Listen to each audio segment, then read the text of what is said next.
Bien, lo que vamos a ver hoy es una suerte de resumen de lo que fuimos viendo, pero tiene que ver más que nada con la vida cotidiana de cada uno de ustedes. Ya no son medidas excepcionales de niñez, ni problemática de salud mental, qué sé yo, que te puede llegar a tocar, pero en realidad lo que te toca más en todos los días es, o por lo menos la gente cercana, alimento, cuidado personal de los hijos, matrimonio, divorcio, nulidad de matrimonio, etc. Lo que voy a pasar es un pedacito. Esta es nuestra segunda obra de teatro, que es La decisión de Pablo.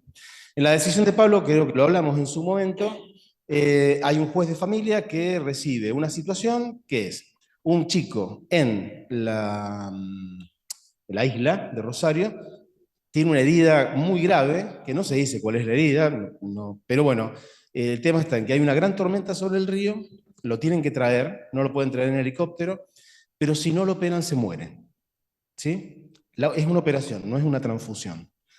Y el chico pertenece a una creencia religiosa que entiende que todo está en manos de Dios y que por ende nadie lo puede tocar. O sea, no lo pueden operar. El director del hospital viene y le dice al juez, ordene la operación porque si no se muere. Y el juez tiene que decidir por qué los padres del chico, que son de la misma creencia, vienen y le dicen, usted no lo toca. ¿Sí? Entonces el juez, en ese marco, convoca, en ese mismo día le pone una abogada del niño, esto lo pongo acá para ver la diferencia entre abogada del niño y defensora general, que lo vamos a ver acá, qué tiene que hacer la abogada del niño y qué tiene que hacer la defensora general, y el conjunto de gente que viene y asesora al juez. Dura un ratito nomás, unos minutos. Entonces, el juez acá se encuentra con esta gente que viene a opinar, ¿sí? Este es el final del segundo acto y después vamos al principio del tercer acto. Esta gente que viene a opinar está teatralizado, como para que en general, en situaciones de urgencia, vos lo vas a tener a la gente muy difícil que estén todos juntos. ¿Podría hablar a solas con mi cliente, por lo menos? Ya hablamos. Yo estuve ahí. El chico claramente dijo que no autoriza ninguna operación. Bueno, yo sé que el tiempo apremia, pero ¿adelantar el informe?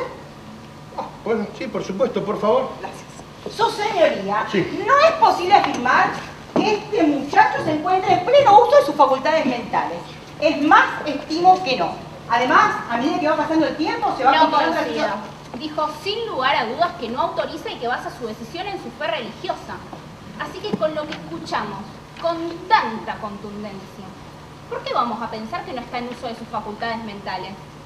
Antropóloga, por favor. No, momentito, discúlpeme, No. discúlpeme. El informe interdisciplinario No, lo vamos a afirmar. discúlpeme usted. Y yo. Discúlpeme. La antropología. Discúlpeme usted. ¿De qué informe interdisciplinario hablamos? Yo lo único que quiero saber es si este chico está consciente o no. Si lo que dice responde a lo que quiere, ¿sí o no? ¡Sí!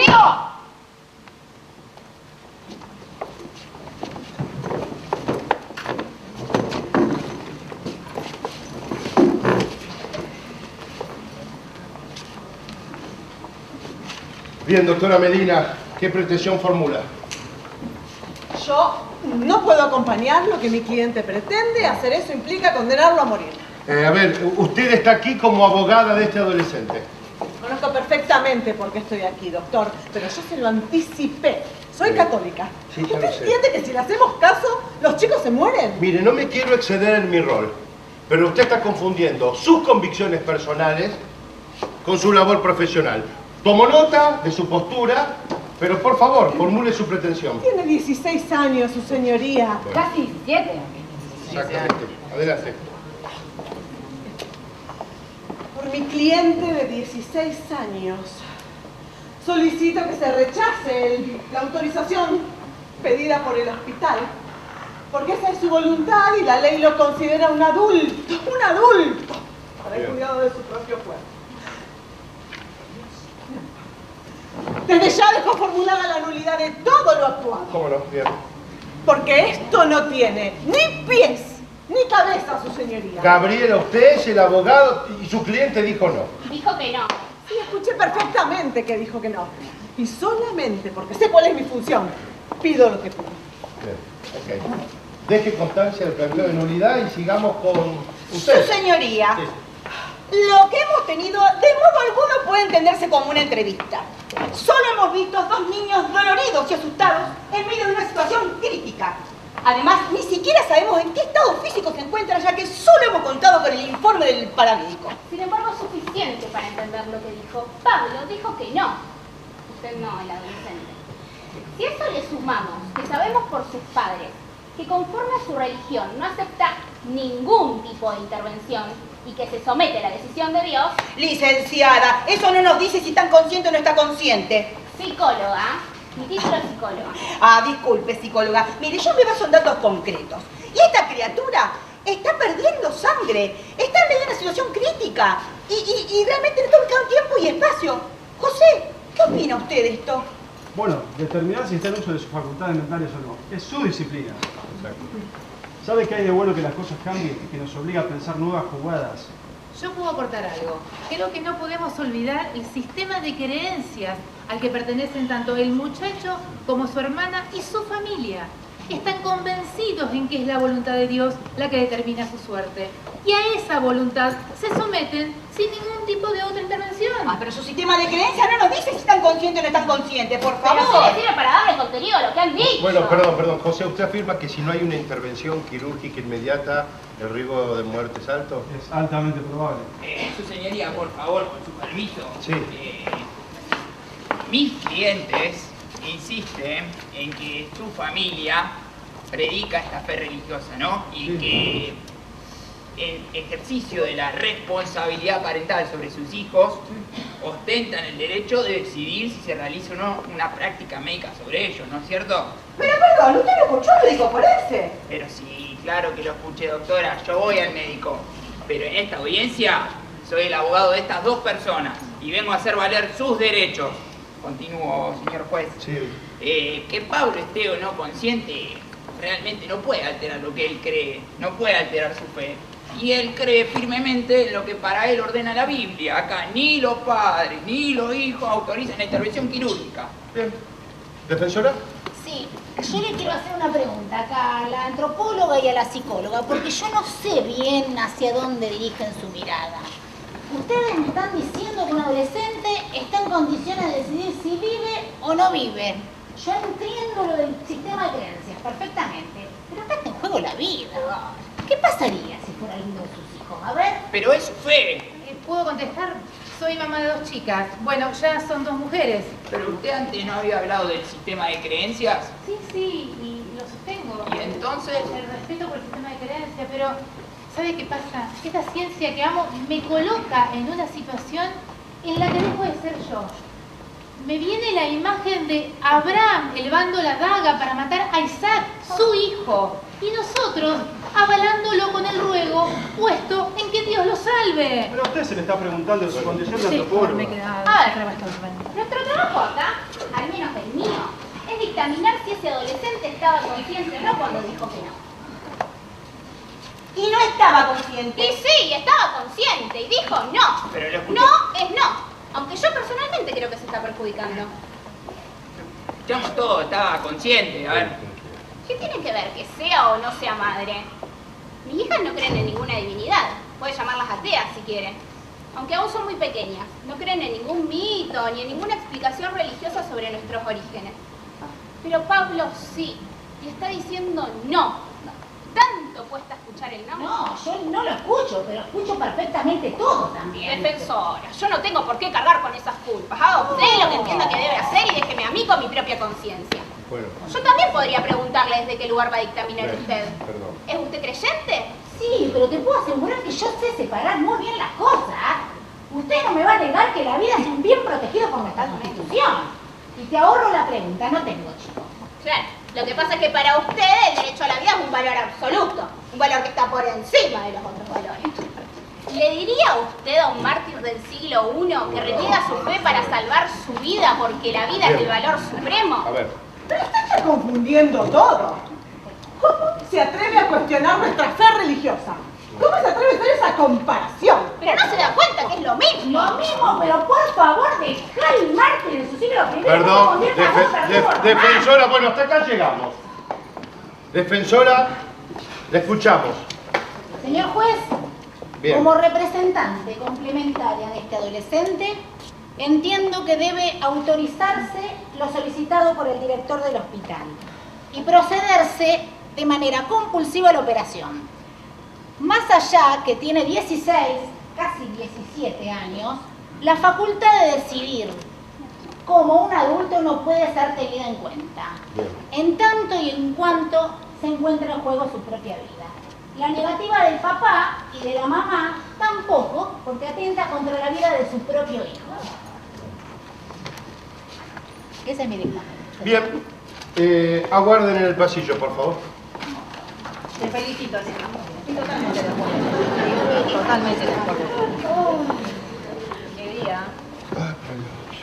Ay, los periodistas. ¿Qué vas a decidir? Porque el código... ¿En serio me decís el código? Sé perfectamente lo que dice el código. ¿Qué le voy a decir a los periodistas y qué voy a decidir? Ni idea. Señores periodistas, les agradezco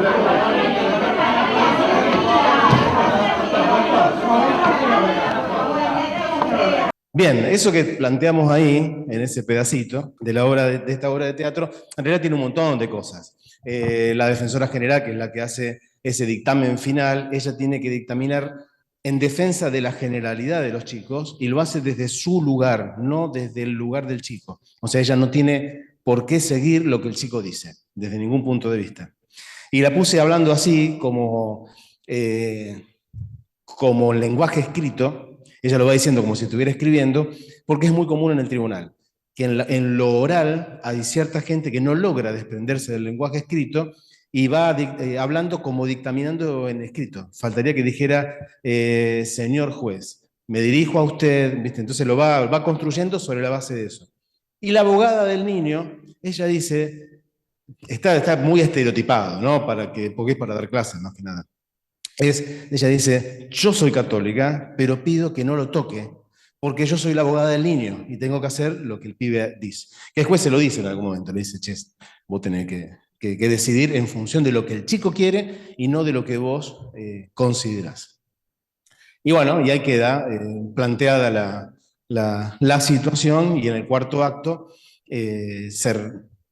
termina la obra, no sé qué es lo que pasa, porque en el cuarto está planteado el juez y su historia, entonces, el juez y sus debates internos sobre cómo se formó, aparecen un montón de fantasmas dando vuelta por allí, el cura de su infancia, los profesores universitarios, que acá está el profesor universitario, y bueno, y además la vida cotidiana, ¿no? O sea, la hija que va y habla hasta que se termina la obrita de teatro.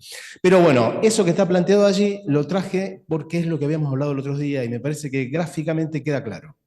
Entonces, el debate, estas cuestiones que no son cotidianas, no es que todos los días vos te vas a encontrar con este tipo de situaciones, pero en situaciones más pequeñas sí lo son, ¿sí?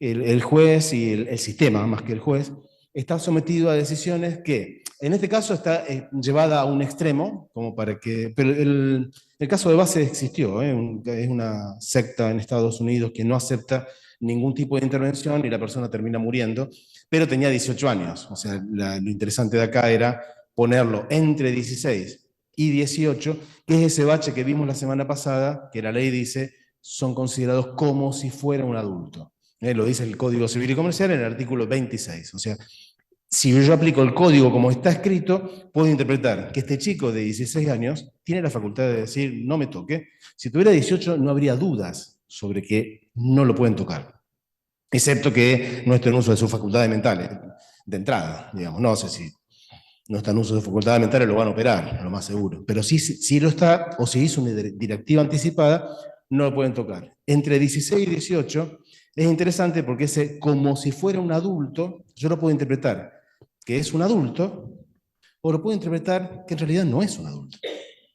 ¿Sí? O sea, una cosa es hacer como si, y otra cosa es serlo. Y las dos interpretaciones serían válidas. Es decir, como si fuera un adulto, bueno, sí, toma las decisiones tal cual, como un adulto. Por ende, es un adulto. Y hay una interpretación que son de las que la redactaron, o sea, la gente que la redactó a esta norma, que te dice, sí, como si fuera un adulto, implica que hay ciertas decisiones que no puede tomar, que son aquellas que atentan contra su vida. O sea, no podría tomar una decisión en lo cual se le vaya la vida.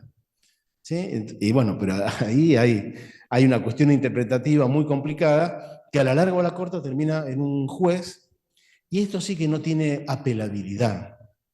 Porque imagínate que el juez decidiera no operar y el pibe se muere, no hay forma de apelar. Y si ordena apelar, si ordena intervenir, no hay forma de apelar tampoco, porque intervenir implica hacerlo. Porque él creía y en su dignidad estaba no ser operado. Es un lindo debate como para ver. Bien, hoy tenemos, si ustedes vieron el programa de hoy, es el mundo y sus alrededores, digamos, ¿no? Es enorme. Lo que vamos a hacer es, primero, pensar un poco en las preguntas de ustedes, en las preguntas que tengan para hacer, y tirar un par de disparadores. Como hicimos la semana pasada, los disparadores son imágenes en general. Voy a poner 3 temas distintos, bien distintos, para que los analicemos. Hay uno de ellos que lo vamos a poder tratar porque está pelado y no sé qué cámara lo tiene, ¿sí? O sea, yo los voy a dejar a ustedes que hablen y digan lo que quieran, yo no voy a decir absolutamente nada respecto de, ni caras voy a hacer, respecto del planteo que viene a hacer esta persona al tribunal. Yo creo que debe ser otra sala, porque yo no lo vi en mi sala lo que está haciéndose, pero bueno, esto está piola para el curso y para los periodistas. El hecho que vos tengas un expediente que fue apelado y va a la Cámara y llega a una sala de la Cámara, que son 4 salas, con cada vez menos gente, son 4 salas, el hecho que llegue a una sala no implica que los de las otras salas no tengan que intervenir. Por ende, por más que el expediente esté en la, yo soy sala 3, que el expediente esté en sala 1 y esté tramitando en sala 1, yo no puedo opinar sobre ese expediente. ¿Por qué? Primero porque hay una prohibición general. Los jueces no podemos opinar sobre el expediente en trámite de los propios y de los ajenos. No lo podemos hacer, excepto en off. Pero la vez pasada con el Sergio Rullier, el tema del off no es tan sencillo para los jueces. Porque el off implica una confianza. Y el tipo que no se ha relacionado con el medio, no sabe con quién está hablando. Entonces, por ahí ese manejo no lo van a tener. Pero reitero, o sea, ¿por qué no podemos opinar? Porque una de las cosas que se puede pedir es que el tribunal de alzada, o sea, el tribunal de cámara, se integre con 5 miembros. Que eso lo podés pedir. Si es un caso muy grave, vos podés pedir que sean 5 los revisores. De ese modo, imagínate que está en sala 1, pero piden 5 miembros y se acepta, van a tomar miembros de las otras salas. Por ende te puede tocar a vos. O puede pasar que llega a la sala 1 y una de las partes diga, no, el doctor Ariza es claro enemigo del abogado tal. Entonces al doctor Ariza lo apartan y vas a tener que buscar un juez de otra sala. Por ende, siempre estamos en la posibilidad de tener que opinar. Y además hay algo más que me parece importante para el periodismo, que es, si el expediente lo falla, imagínate sala 1, pero va después a la corte, y en la corte se produce un empate, van a designar un camarista para que desempate. Y ese camarista puede ser cualquiera de los otros. Por ende, nunca podemos opinar de casos que están en trámite, excepto en off. Bueno, y esto se presentó ante la justicia porque una joven rosarina busca cambiar su estado civil de divorciada a soltera. Ella asegura que era muy joven, ¿no? Cuando se divorció, entonces lo que está pretendiendo ante la justicia es cambiar el estado civil. Exacto, que no figure que es divorciada, sino que es soltera. Es concretamente lo que pidió y en principio la justicia lo rechazó. No le permitió esta posibilidad de figurar dentro del estado civil como soltera, sino que tiene que seguir figurando como divorciada, como que contrajo matrimonio y se separó. Claro, aseguran desde la justicia que esta es una petición sin antecedentes, por lo tanto, bueno, volvieron a realizar esta presentación ante la justicia y lo que están asegurando, tanto la damnificada como quien la está patrocinando, es que no se trata de un capricho ni de una frivolidad, sino que es un derecho, ¿no? de esta mujer que dice soy joven y no quiero figurar como una persona divorciada, sino soltera. Sí, bueno, una discusión, un debate que se abre, porque así como uno puede elegir su género de acuerdo a cómo se autopercibe, ¿cómo una mujer no va a poder definir cómo quiere que figure su estado civil? Es decir, soltera, quiere que figure soltera en vez de figurar divorciada. Bueno, una polémica que se abre. Hablamos con las abogadas que nos explican un poco los argumentos de esta presentación. En realidad no solamente para mí, sino para toda la sociedad. En mi caso personal empezó por esta incomodidad que me generaba haberme divorciado tan joven, salir y que me miren de reojo diciendo, che, sos muy joven para ser divorciada, ¿por qué te divorciaste? Es muy difícil construir relaciones sanas y con esa desconfianza de por medio. Es realmente un estigma. Por otro lado, como también soy abogada, tenía esos conocimientos de que uno va a tener que de por vida acreditar el divorcio con una copia de la sentencia de divorcio y poner los datos de mi ex en cada trámite que hiciera, que es sumamente engorroso. Además pensamos en aquellos casos en los que las relaciones fueron traumáticas, entonces ¿por qué esas personas tienen que sufrir ese trauma una y otra vez? Creo que el derecho se tiene que ayornar a los tiempos que corren. Los derechos no pueden estar estacionados en el tiempo, no pueden estar perpetrados. De lo contrario, no acompañan al ciudadano, no le facilitan tampoco la vida. Queremos aclarar que si bien la demanda fue rechazada, que ni siquiera se evaluó, sí vamos a continuar, se va a presentar una revocatoria con apelación en subsidio, que se va a presentar entre mañana y pasado, y realmente esperamos que el juez evalúe, ¿cierto?, esta demanda que se presentó. O sea, los debates que tienen ustedes... Ah, seguro, seguro, sí. En verdad hay un tema que para mí es una materia pendiente en el Poder Judicial que tiene que ver realmente debatir cómo colocarse con la comunicación. Por más que se hayan hecho avances enormes, ¿no? Porque cuando yo entré hace 17 años atrás, todavía estaba el tema de el juez habla a través de su sentencia, que sigue estando con un peso muy grande, eso ha ido cambiando. Pero no hay un posicionamiento de cómo comunicar más allá de lo institucional. O sea, nosotros acá, viste que, bueno, Agus asesora en eso. Para el Colegio de Magistrados hubo un cambio importante y hubo avances como, por ejemplo, en la organización, el colegio organizó desde la prensa del colegio, ¿sí?, todo lo que fue los juicios de narcotráfico, los más grosos, que eso se organizó, se pudo trabajar desde otro lugar y empezar a entender cómo relacionarse con la prensa. Entonces, hasta dónde vos podés y hasta dónde vos podés explicar que no podés. Que eso me parece también muy importante, poder salir a decir, che, en realidad yo a vos no te puedo hablar sobre este caso porque lo estoy resolviendo y por ende no puedo hablar. Y ya bueno, y ahí también está el colegio como para brindar mayor información de aquello que los otros no pueden decir. En familia, además, tenemos una limitación respecto de la prensa en general y la comunicación, que es una norma del Código Civil y Comercial que dice que nosotros no podemos hablar de los expedientes como tales. Eso no quiere decir que vos no puedas hablar del caso, son dos cosas distintas. Lo que no podés es mencionarlos. La norma, mencionar a las personas, ¿no? O sea, vos agarrás un juicio civil y comercial, qué sé yo, o de derecho del consumidor, ¿sí? Se condenó a despegar por tal cosa, y ahí van a salir los nombres completos de todos. Del tipo que reclamó, de despegar, del abogado, salen los nombres enteros. Yo no podría hacer lo mismo con un caso, por ejemplo, bueno, este caso está, ahora vamos a ver, está ahí en el medio, pero no con un caso donde se reclaman cosas para niños. Ahí vos no podés identificar, no es que no podés identificar al niño, sino que no podés identificar ni al niño, ni a sus padres, ni al abogado, ni siquiera, bueno, nosotros en eso en el tiempito somos más restrictivos todavía.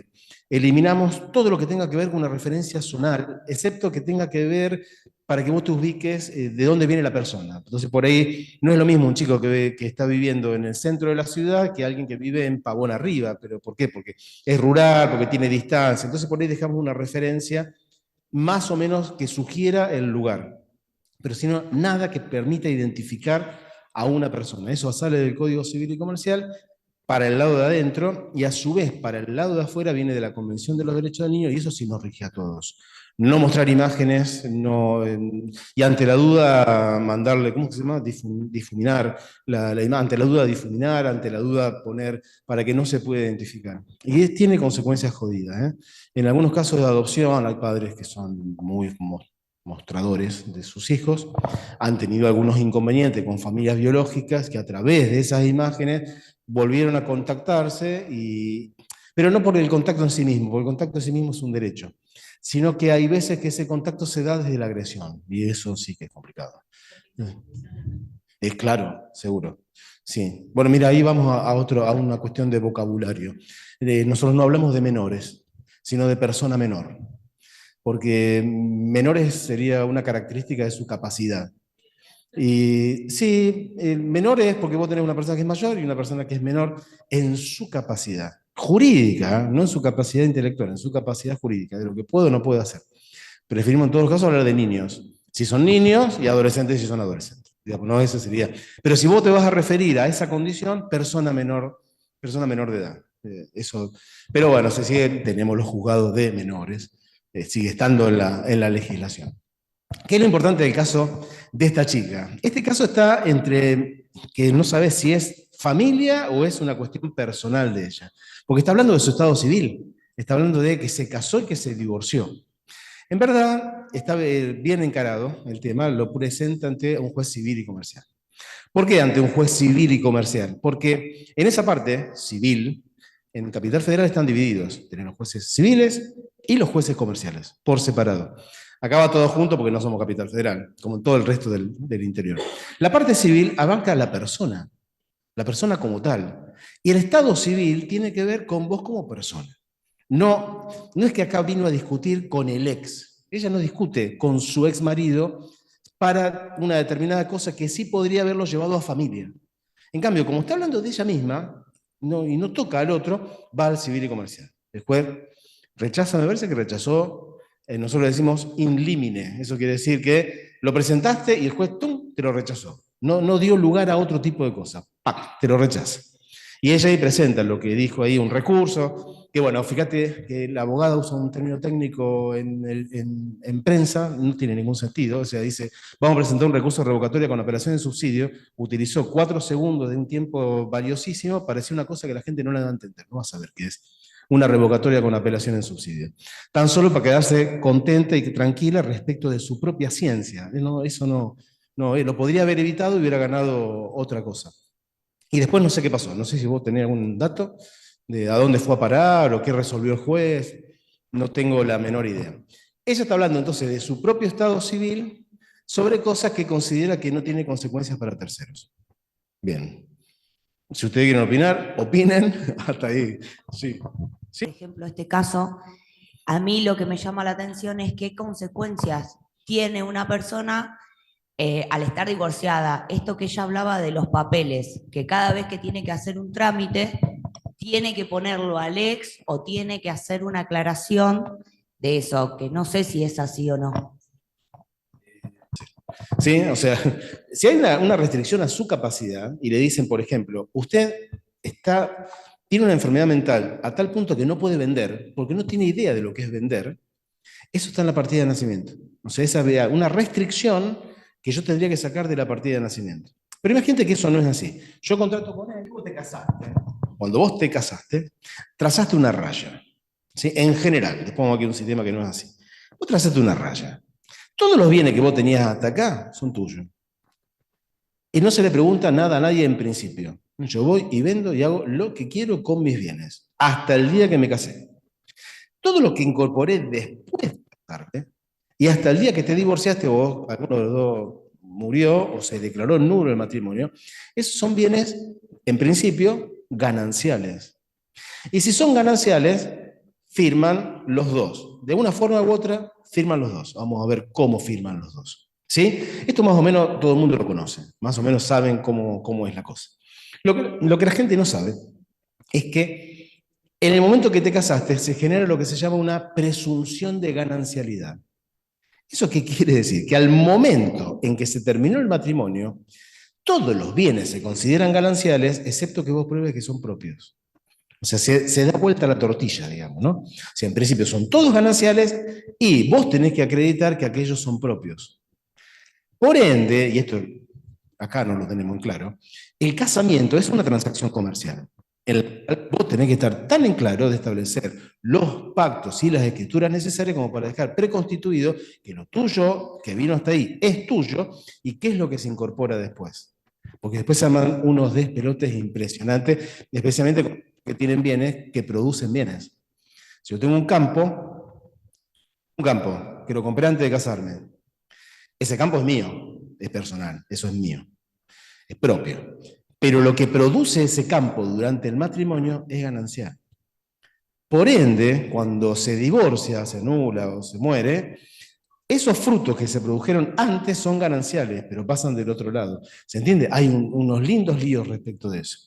Cuando vendés el campo propio, algo que se produce a veces es que, por ejemplo, vos tenías un bien propio que lo habías adquirido antes de casarte, durante la vigencia del matrimonio uno lo vende y no consigna en la escritura que ese bien era propio y adquiere con el producido de la venta de ese campo un nuevo bien. Lo adquiere durante la vigencia de la comunidad de gananciales, durante la vigencia del matrimonio, pero no se consigna en la escritura que era por reinversión del dinero que obtuvo por la venta de un bien propio. Entonces, al final nos encontramos con un bien que en la realidad fue adquirido con bienes propios, pero como no se dijo nada, rige la presunción de ganancialidad. Y bueno, y así se producen los debates de calificaciones de bien y demás. Para que se tenga en cuenta lo jodido del tema, porque imagínate que en un momento de mi vida yo voy a la zona, hace 30 años atrás, y le compro al puerto un lotecito de terreno frente al río, ¿sí? Pero dentro de la zona portuaria.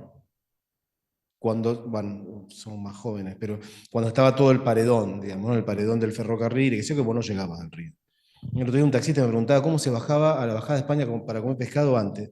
Había una, no sé, bueno, una puertita de chapa que vos la abrías, caminabas todo el terreno ese lleno de vías, qué sé yo, y bajabas a bajada de España. Eso está todo cerrado. Imagínate que yo le compré un lotecito ahí. 30 años después, estaba soltero, ¿eh? En el medio me casé, me fue muy bien, y 30 años después construyo sobre ese lotecito las Torres Dolphin. ¿Sí? Esa plata que yo usé para construir las Torres Dolphin, la saqué de fondos gananciales. Sin embargo, es un bien propio. ¿Por qué? Porque se pegó a un terreno que es propio. Entonces, todo lo que se pega a un terreno, en este caso un inmueble, lleva la característica del inmueble que está abajo. Toda la Torre Dolphin entera es mía. Y al momento de divorciarme, la otra parte lo único que tiene es un crédito contra mí por la mitad. Pero nada más que un crédito. No es lo mismo tener un crédito que tener un bien. O sea, no es lo mismo para vos que él me deba un auto a que yo tenga su auto en mi propiedad. No es lo mismo. ¿Se entiende? Entonces, eso es muy importante a la hora de contratar. Reitero el ejemplo. Y después veo qué pongo y qué no pongo. Si yo le compro a él soltero, no tengo problema. Si le compro a él casado, tengo que ver cuándo compró ese bien y cuándo se casó. Por ende, tengo que buscar la partida de matrimonio de él. Entonces tengo que ver, ¿cuándo lo compró? ¿Estando soltero o estando casado? Si es anterior al matrimonio, no tengo mayor problema. Pero tengo que ver si no es la vivienda donde viven, porque si es la vivienda donde viven, voy a necesitar la firma de la esposa. Ahora, si él es divorciado, tengo que ver si es ganancial o es propio. O si ni siquiera es propio o ganancial, sino que lo compró después del divorcio, por ende ya es un bien personal de él. ¿Por qué? Porque si él lo compró durante el matrimonio y el matrimonio se disolvió, si bien él es el que va a vender, necesito indefectiblemente la firma de su esposa o de su esposo. ¿Sí? Entonces, acá existen los pactos los pactos prematrimoniales que se hacen de escribano público y que en general están vinculados con los bienes. O sea, vos vas al escribano y le decís, yo tengo todos estos bienes, especialmente relacionados a los bienes no registrables, o sea, los que no van por escritura pública o un auto. En un auto vos la historia del auto la tenés en el registro de la propiedad automotor y el de los inmuebles en el registro de la propiedad. Pero te podés encontrar con situaciones como, dale, yo compré este inmueble por boleto de compraventa, pero todavía no lo escrituré, y este boleto de compraventa es anterior. Si yo lo pongo en la escritura pública prematrimonial, o sea, en este pacto prematrimonial, no cabe duda que ese bien lo compré con anterioridad y por más que lo escriture estando casado, sigue siendo un bien propio.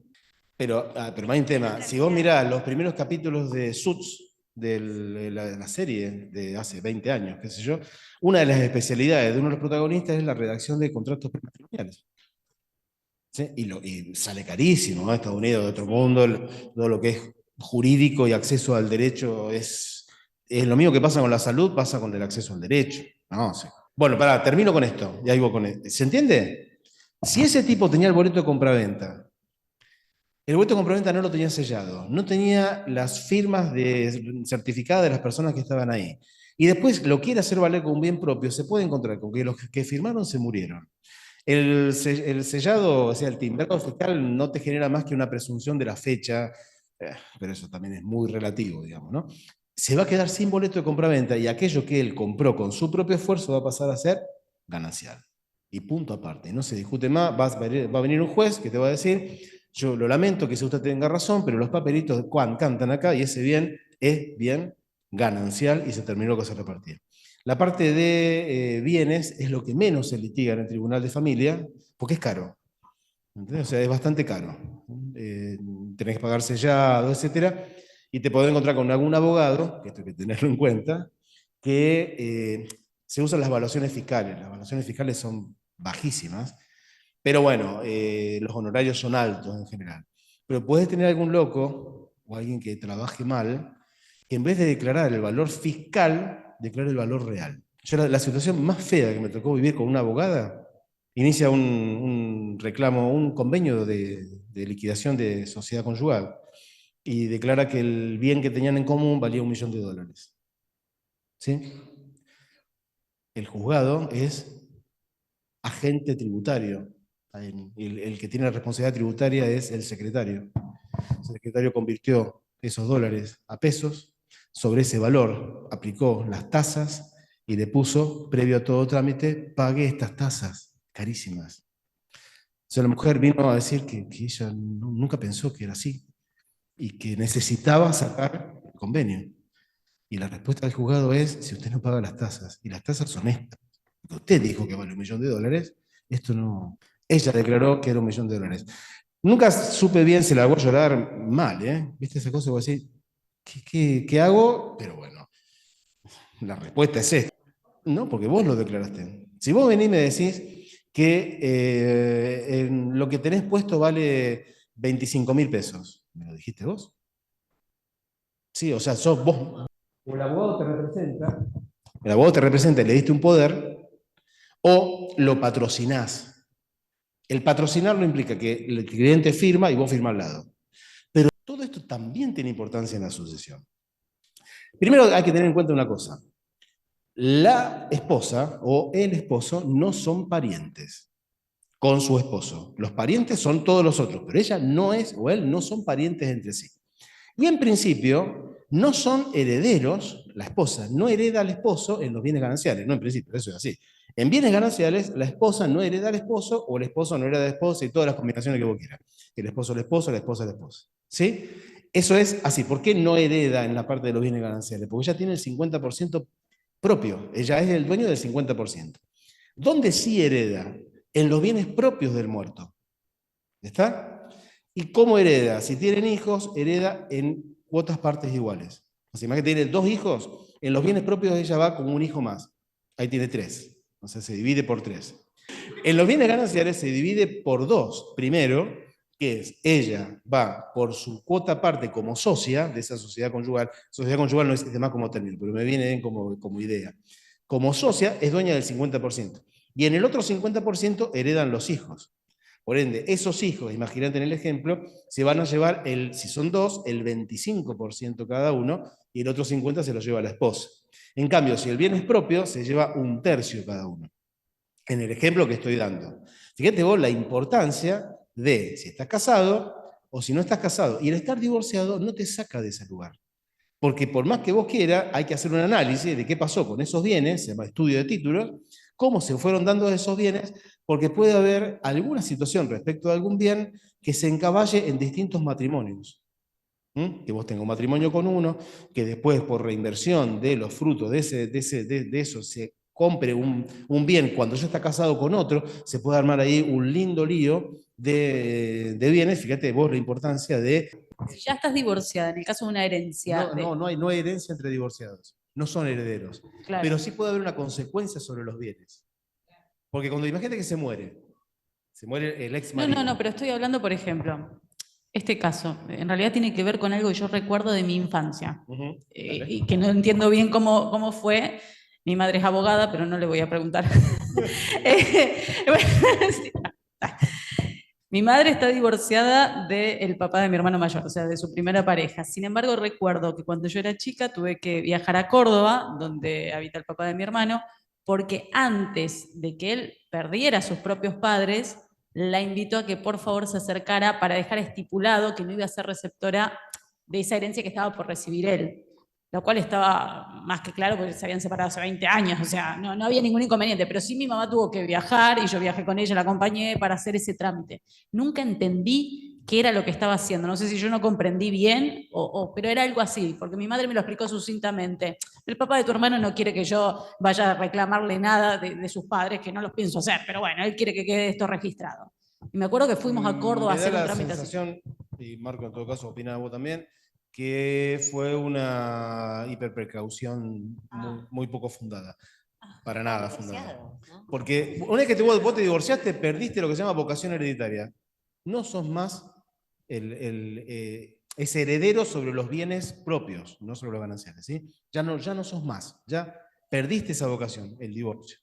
Por eso se generó un debate acá sobre una situación que tiene que ver con un divorcio que se dictó en diciembre, no se notifican los cónyuges de ese divorcio y no se llega a inscribir en el registro general. Los divorcios se inscriben en el registro civil, los divorcios se inscriben, no se llega y la inscripción hace a la publicidad, o sea, recién para los terceros empieza a regir ese divorcio desde el momento que te enterás con la inscripción en el registro civil.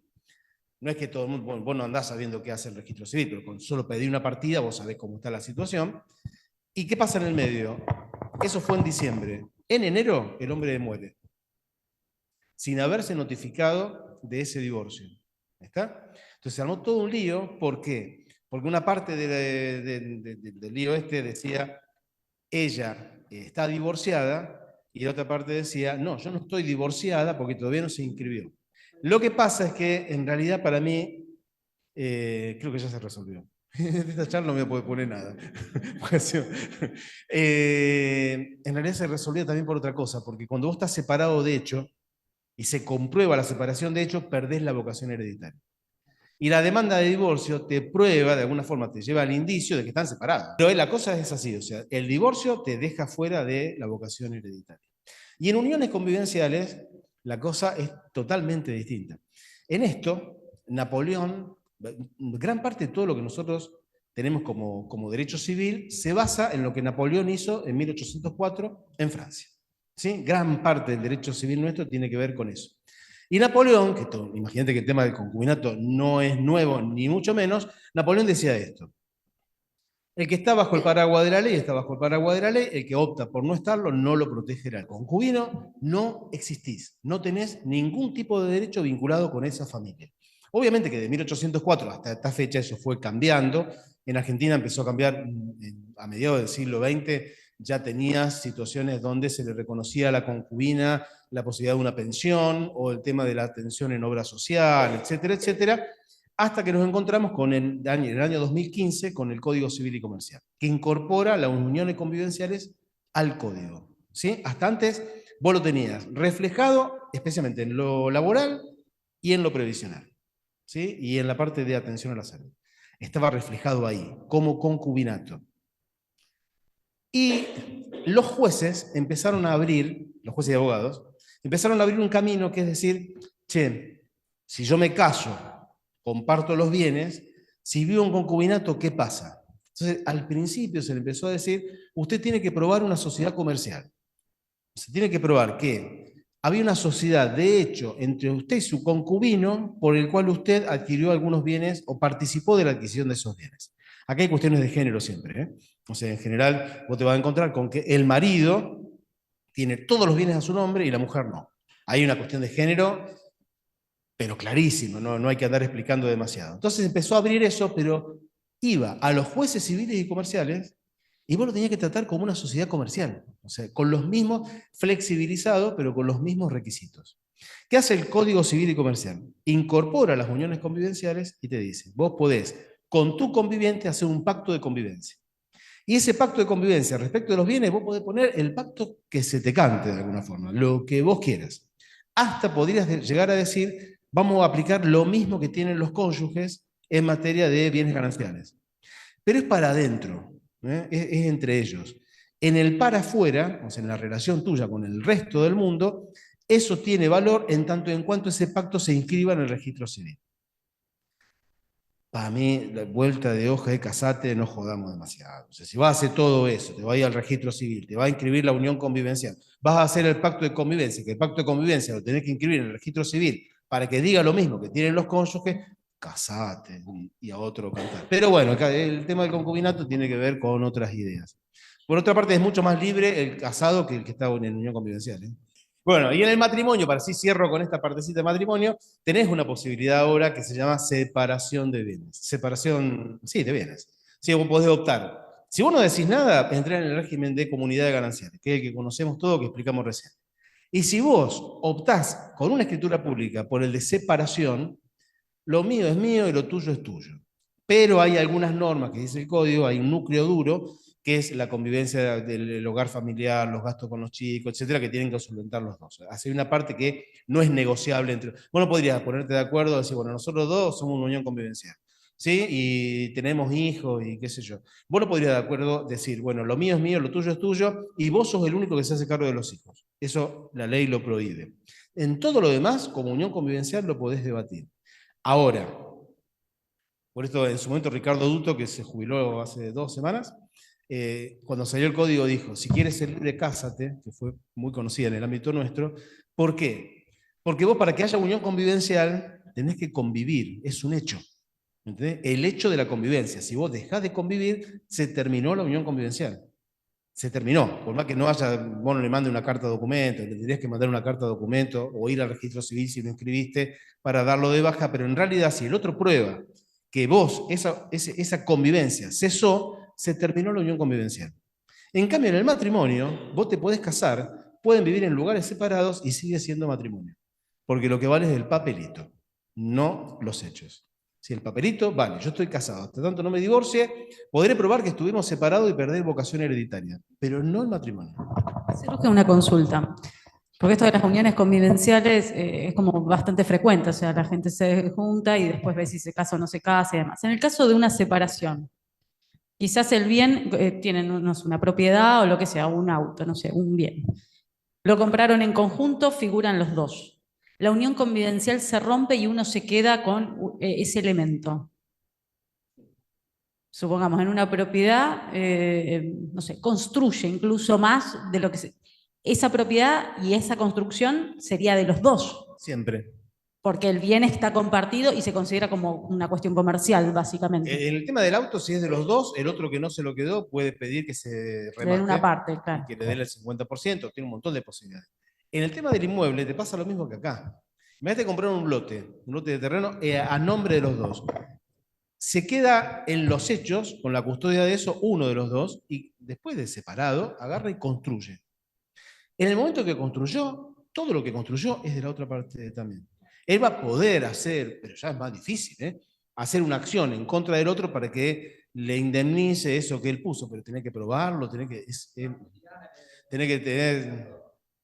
Uno tiene que... Mirá, yo me acuerdo el que hizo una ruptura acá en Rosario en materia de derechos de familia que se dejó de pensar como antaño fue Oscar Borgonovo, el padre de Esteban Borgonovo. Él hizo en el año 87 un posgrado interdisciplinario.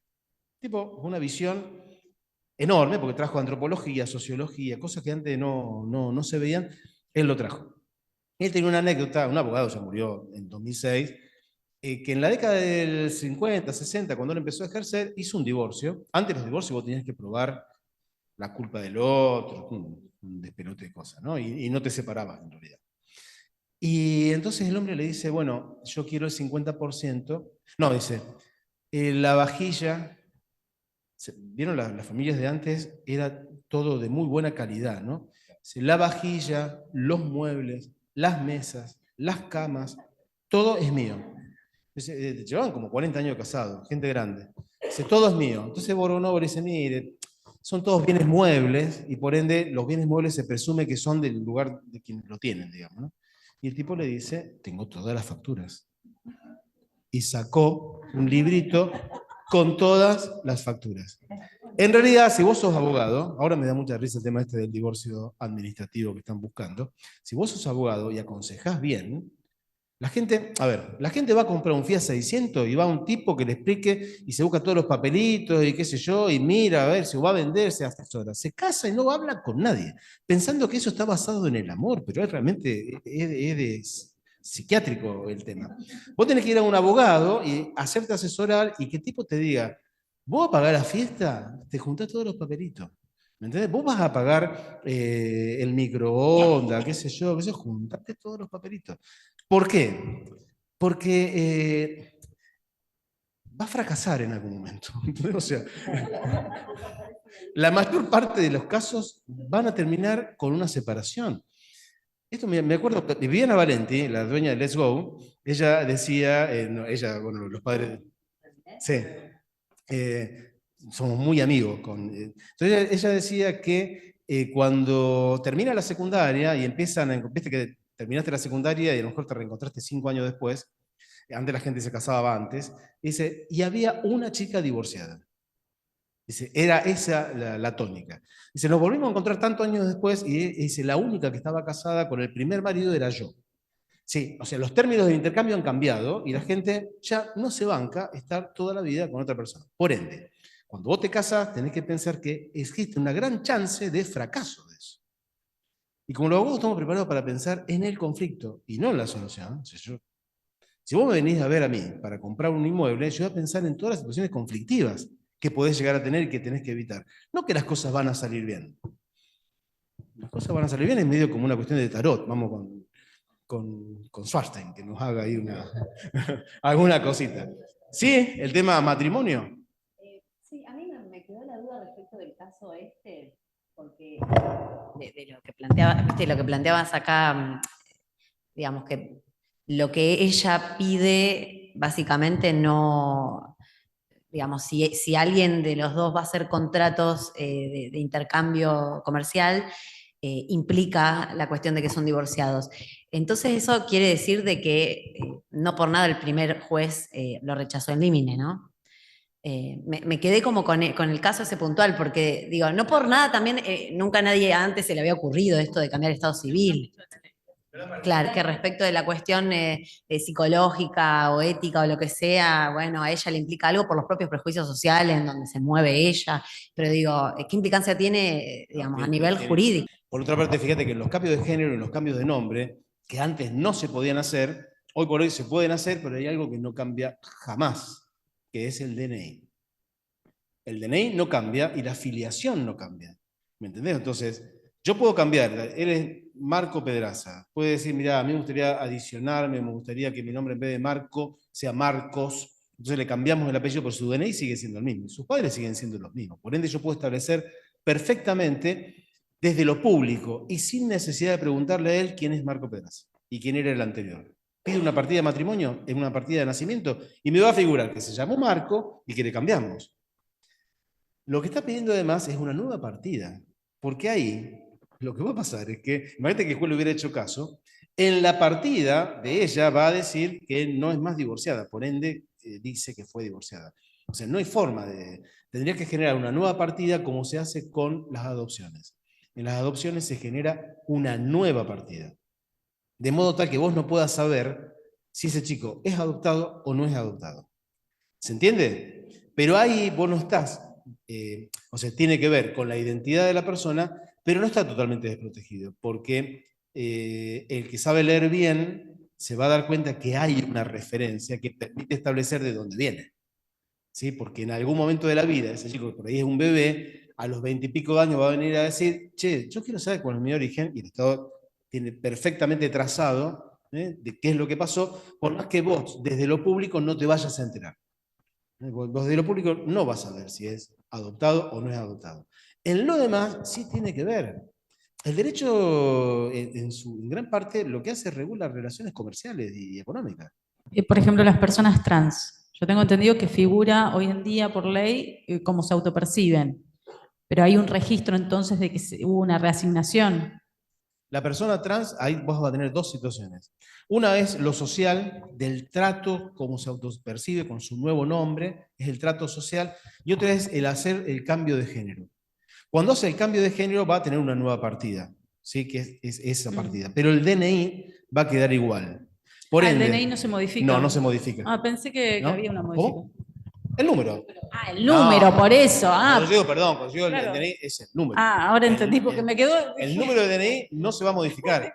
Por ende, vos no necesitas, si bien la ley lo prevé, imagínate que yo soy Marcelo Molina y dije, bueno, me autopercibo, me llamo Jessica, ¿sí? Ahora, mi número de DNI es el mismo, y si bien yo tengo la posibilidad de corregir todas las actuaciones de mi vida, no es tan imprescindible, porque yo voy a encontrarme en una escritura con ese número de DNI. Entonces voy a saber que hay una continuidad entre uno y otro. En mi caso personal no sería nada, porque en definitiva lo que yo tengo es lo que mis padres me dejaron. No, tenía que modificar una escritura. Ahora hay gente que tiene mucho. Yo te la puedo complicar con mi caso personal, porque yo me nacionalicé y me cambiaron la numeración de DNI. Era 92 millones. A los 18 dije, bueno, ya no me voy a ir a vivir de vuelta a ningún otro lado. Estoy desde los 3 años en Rosario. Quiero ser de acá, quiero votar. Y me cambiaron la numeración y tengo un número de una persona de más de 50 años. Y entonces ahí, ¿cómo es el cambio del registro? No sé cómo es tu caso, pero hoy en día lo que tienen la naturalización o que adquieren la nacionalidad, porque cuando tenés nacionalización, no sé si viste, pero figura, en el documento figura el número anterior también. Ahora, actualmente. O sea, figura tu nuevo número, tu DNI argentino, digamos, y detrás, en la información que está atrás del DNI, figura en el DNI carnet figura el DNI anterior. El DNI de extranjero está ahí vinculado. Porque ese era otro conflicto que teníamos. Por ejemplo, a nosotros en la defensoría nos pasaba con los divorcios. Cuando venía un extranjero a divorciarse, resulta que se había casado con una cédula de identidad, con un número de su nacionalidad de origen, digamos, y luego en argentino, pasaba. O sea, el mensaje es este: argentinos somos nosotros. Yo era 92 millones y ahora soy 18 millones. Entonces, cada vez que voy a cualquier lado, al banco, y le entrego el DNI, me miran y me dicen, pero en qué buen estado que está. Sí, ¿viste? Y yo en lugar de decir mi edad, digo, claro, sí. Yo soy 17,800, así que, Claro, yo o tendría 18 tu está ahí edad. nomás. Tendría tu edad. En vez de tener 58, tendrá 57. Claro, ahí. No hace a la generalidad. Bien, esa fue la forma de meternos en matrimonio, ¿sí? Si por ahí sale alguna duda de este tema, la vuelven a hacer, total no pasa nada. Bien, y lo termino con este, que es divino, este sí que. Hubo un caso del que se habló un montón porque en Rosario una mujer pidió la nulidad de su matrimonio porque después de 9 años de casado se enteró que su marido tenía una relación extramatrimonial con un hombre. Bueno, le fue negado esto y hubo un gran escándalo porque decían esto puede ser realmente una razón de nulidad.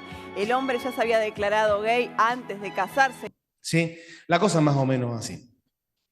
No traje una, es más, la tengo por allí. La iba a poner, pero después me di cuenta que es del año 2011 y me hacen un reportaje a mí, que no soy yo, soy otro. Es otro. Está Susana Rueda, Richardino. Susana Rueda está igual, Richardino no. Y yo tampoco. Una cosa. Es más, te guacho, no sé, vos me mandaste el mensaje, me pone, ¿y quién es el pibe ese? Así que no la traje esa.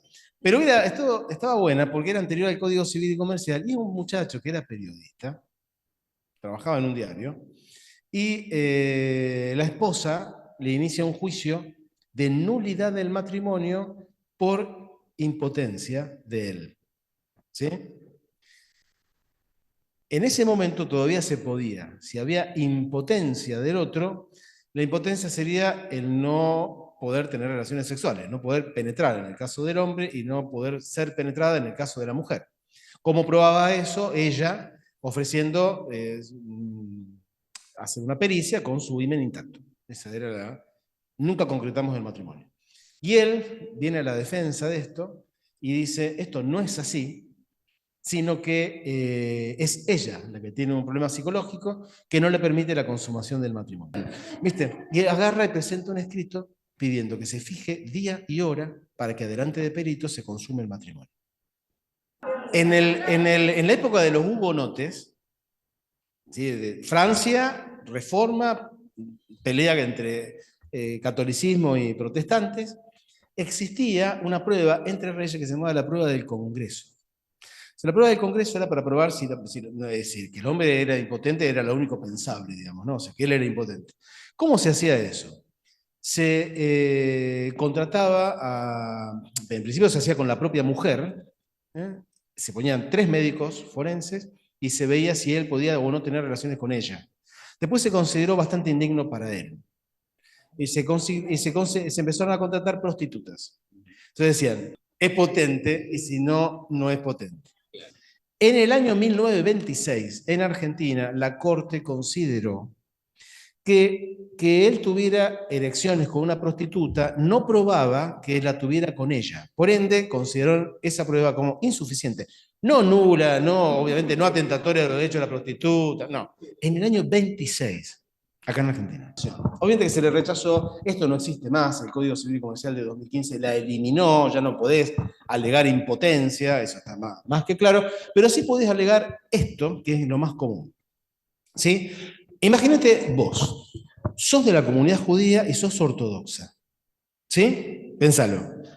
Y te casás con un hombre de la comunidad judía que es ortodoxo, con un proyecto de vida que es el generar una familia judía ortodoxa. Cuando empieza a transitar esa familia, él viene y te dice, yo no soy ortodoxo, soy conservador, pero no soy ortodoxo. Ahí hay un error tuyo en la persona con la cual vos te pensabas que ibas a hacer tu vida.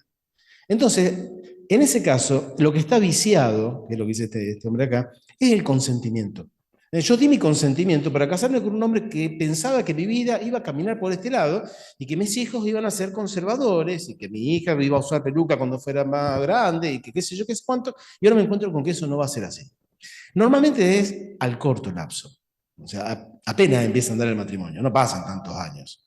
Te das cuenta ahí al toque. Imagínate que vos te casás con un hombre y, qué sé yo, un mes después, dando vuelta, no hay un plazo legal, ¿no? Vos te das cuenta de esto, es gay. ¿No? Entonces, realmente vos no quisiste casarte con una persona gay, vos quisiste casarte con una persona heterosexual. Por ende, vos podés decir, mire, la verdad, acá no hay ninguna falta, no hay una infidelidad, hay una condición personal que no la tuve en cuenta para casarme. Por ende, pido la nulidad del matrimonio.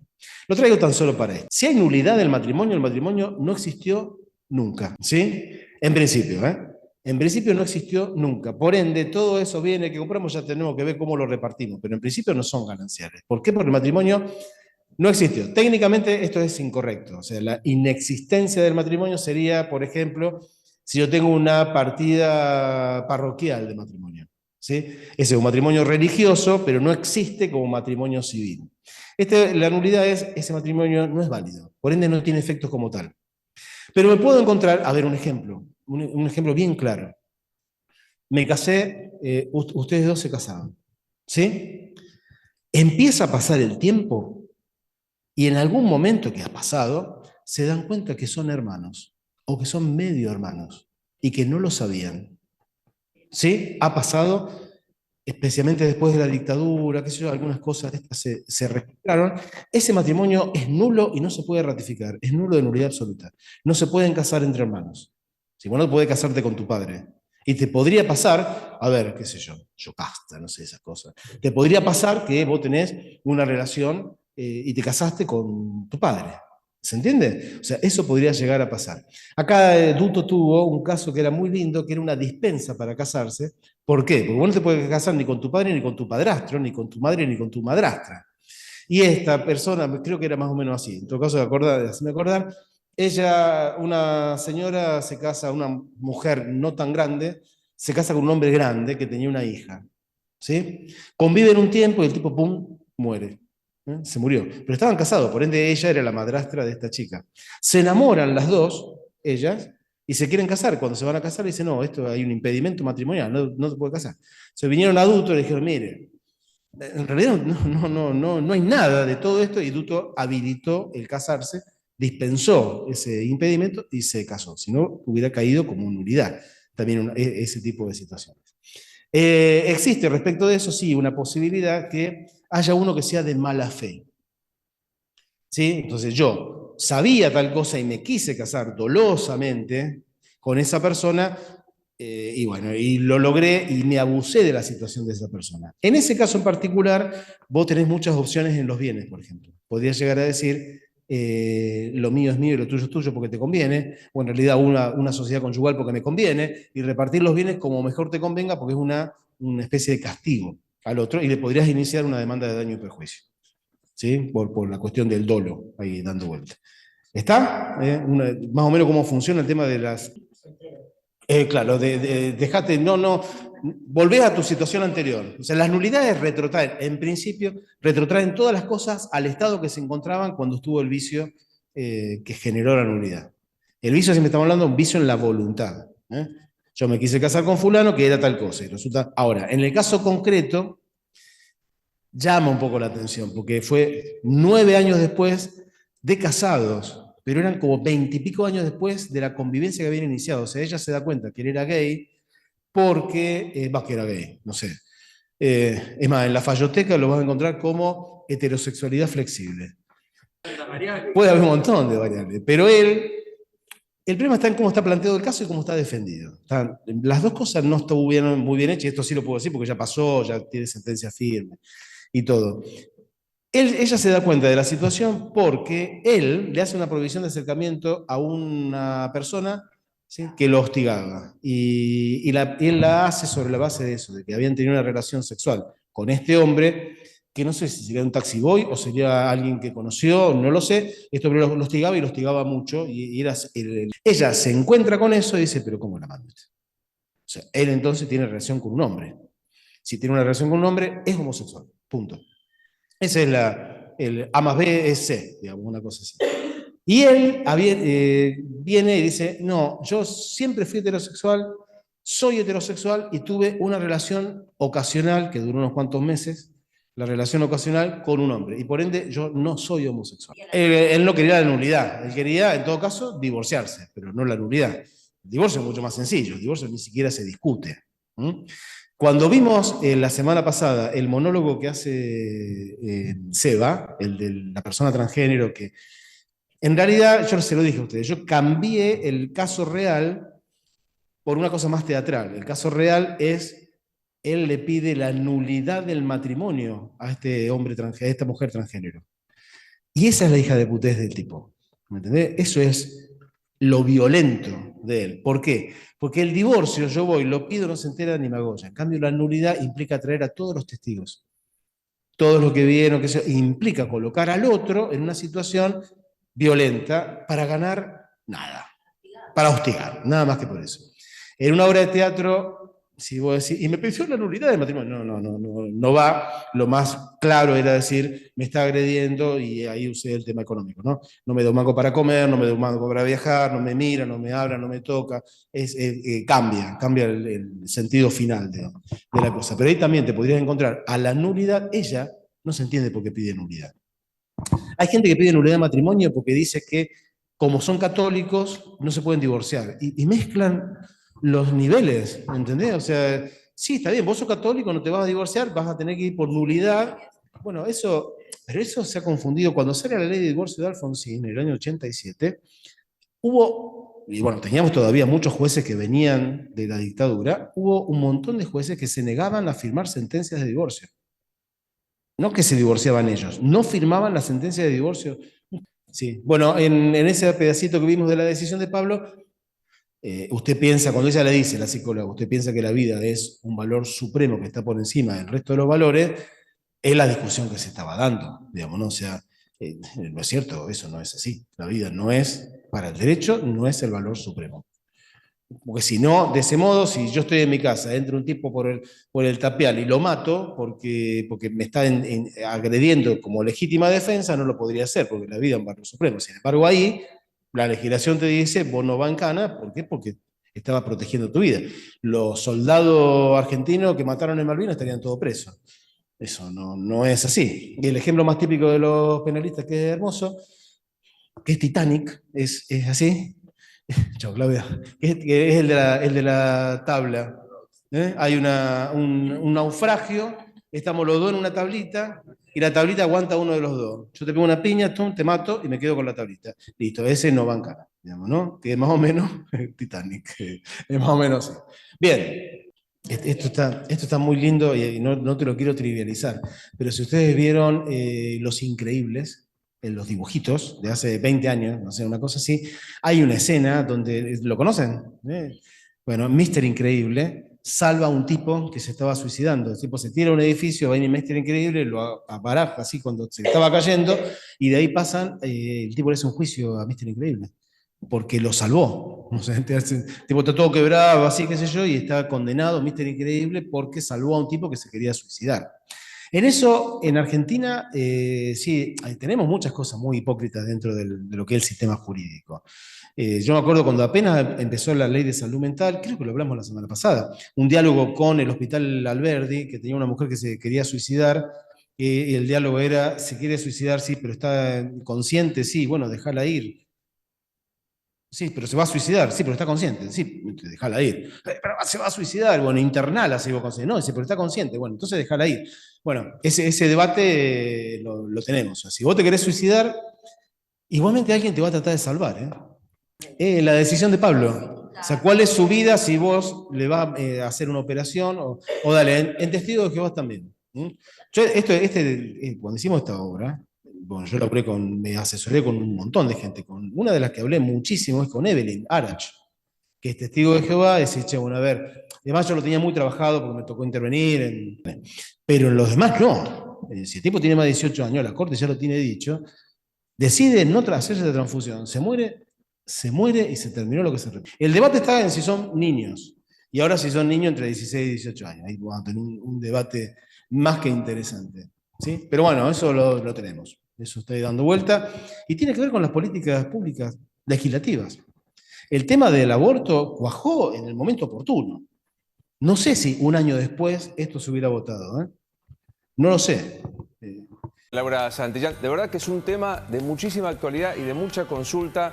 Vamos a hablar de, se producen los divorcios, o no hay divorcio, simplemente hay un hijo compartido entre dos personas, hay alimentos, no hay alimentos. La doctora Mariana Gallegos, que aparte de sus amigas, es la que más sabe. ¿Cómo anda, niña? Bien, muy bien. Te digo niña porque viste que estás más joven. Sí. Es una Benjamin Button pero... increíble. No.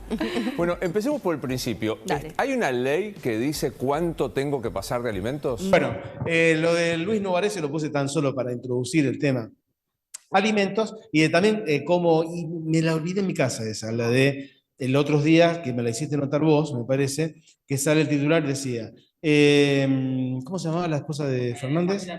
Fabiola Yáñez se lleva el 30% de la jubilación de Alberto Fernández. Alberto Fernández le irá a pagar. Sí, Alberto Fernández le va a pagar a Fabiola Yáñez el 30% de su jubilación. Nosotros acá no estamos para hacer crítica de la nota, pero desde el punto de vista jurídico, lo más seguro, y después no sé si en el desarrollo estaba, es que ese 30% sea para la hija o hijo que tienen en común, no para Fabiola Yáñez. Fíjate ahí cómo entra la cuestión de género y el posicionamiento frente al caso, digamos, ¿no? O sea, en realidad ella hace una reclamación por su hija o hijo, por el hijo que tienen en común, y sí le pusieron una cuota alimentaria del 30%, como se le pondría a cualquier hijo vecino. Nada más que la noticia es que es ella la que se lleva el 30%.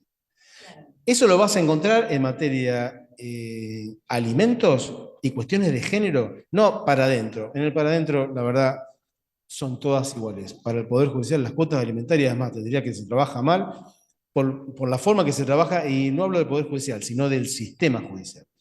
Se trabaja tan bien que se trabaja mal. ¿Por qué? Porque se han estandarizado algunas cosas. Un hijo es del 20%, 2 hijos es del 30%.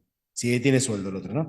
Un hijo del 20, 2 hijos 30, 3 hijos 35, 4 hijos 40, 5 hijos 45, 6 hijos 50, y si tuviste más, no sé, llegaremos al 120% del ingreso, porque de esa forma... Ahora, ¿por qué se llega a eso? Porque permite una respuesta rápida. Vos te llevas una cuota alimentaria con cierta rapidez. La realidad es que tenemos que ver caso por caso qué es lo que le hace falta a esa familia, y a lo mejor no es el 20%, a lo mejor es, fíjate, a ver, yo pienso, si estamos hablando de la jubilación como presidente de Alberto Fernández, el 30% parece excesivo respecto de lo que gana. ¿Cuánto ganará de jubilación? Decía que era, nominalmente, esos 30 eran 3 millones de pesos. Para un bebé... 3 millones de pesos para un bebé, parece que da la sensación como que va a mantener al bebé y a ella, a los dos. Ahora, el juez que lo firmó tomó 30% y pum, lo sacó. ¿Sí?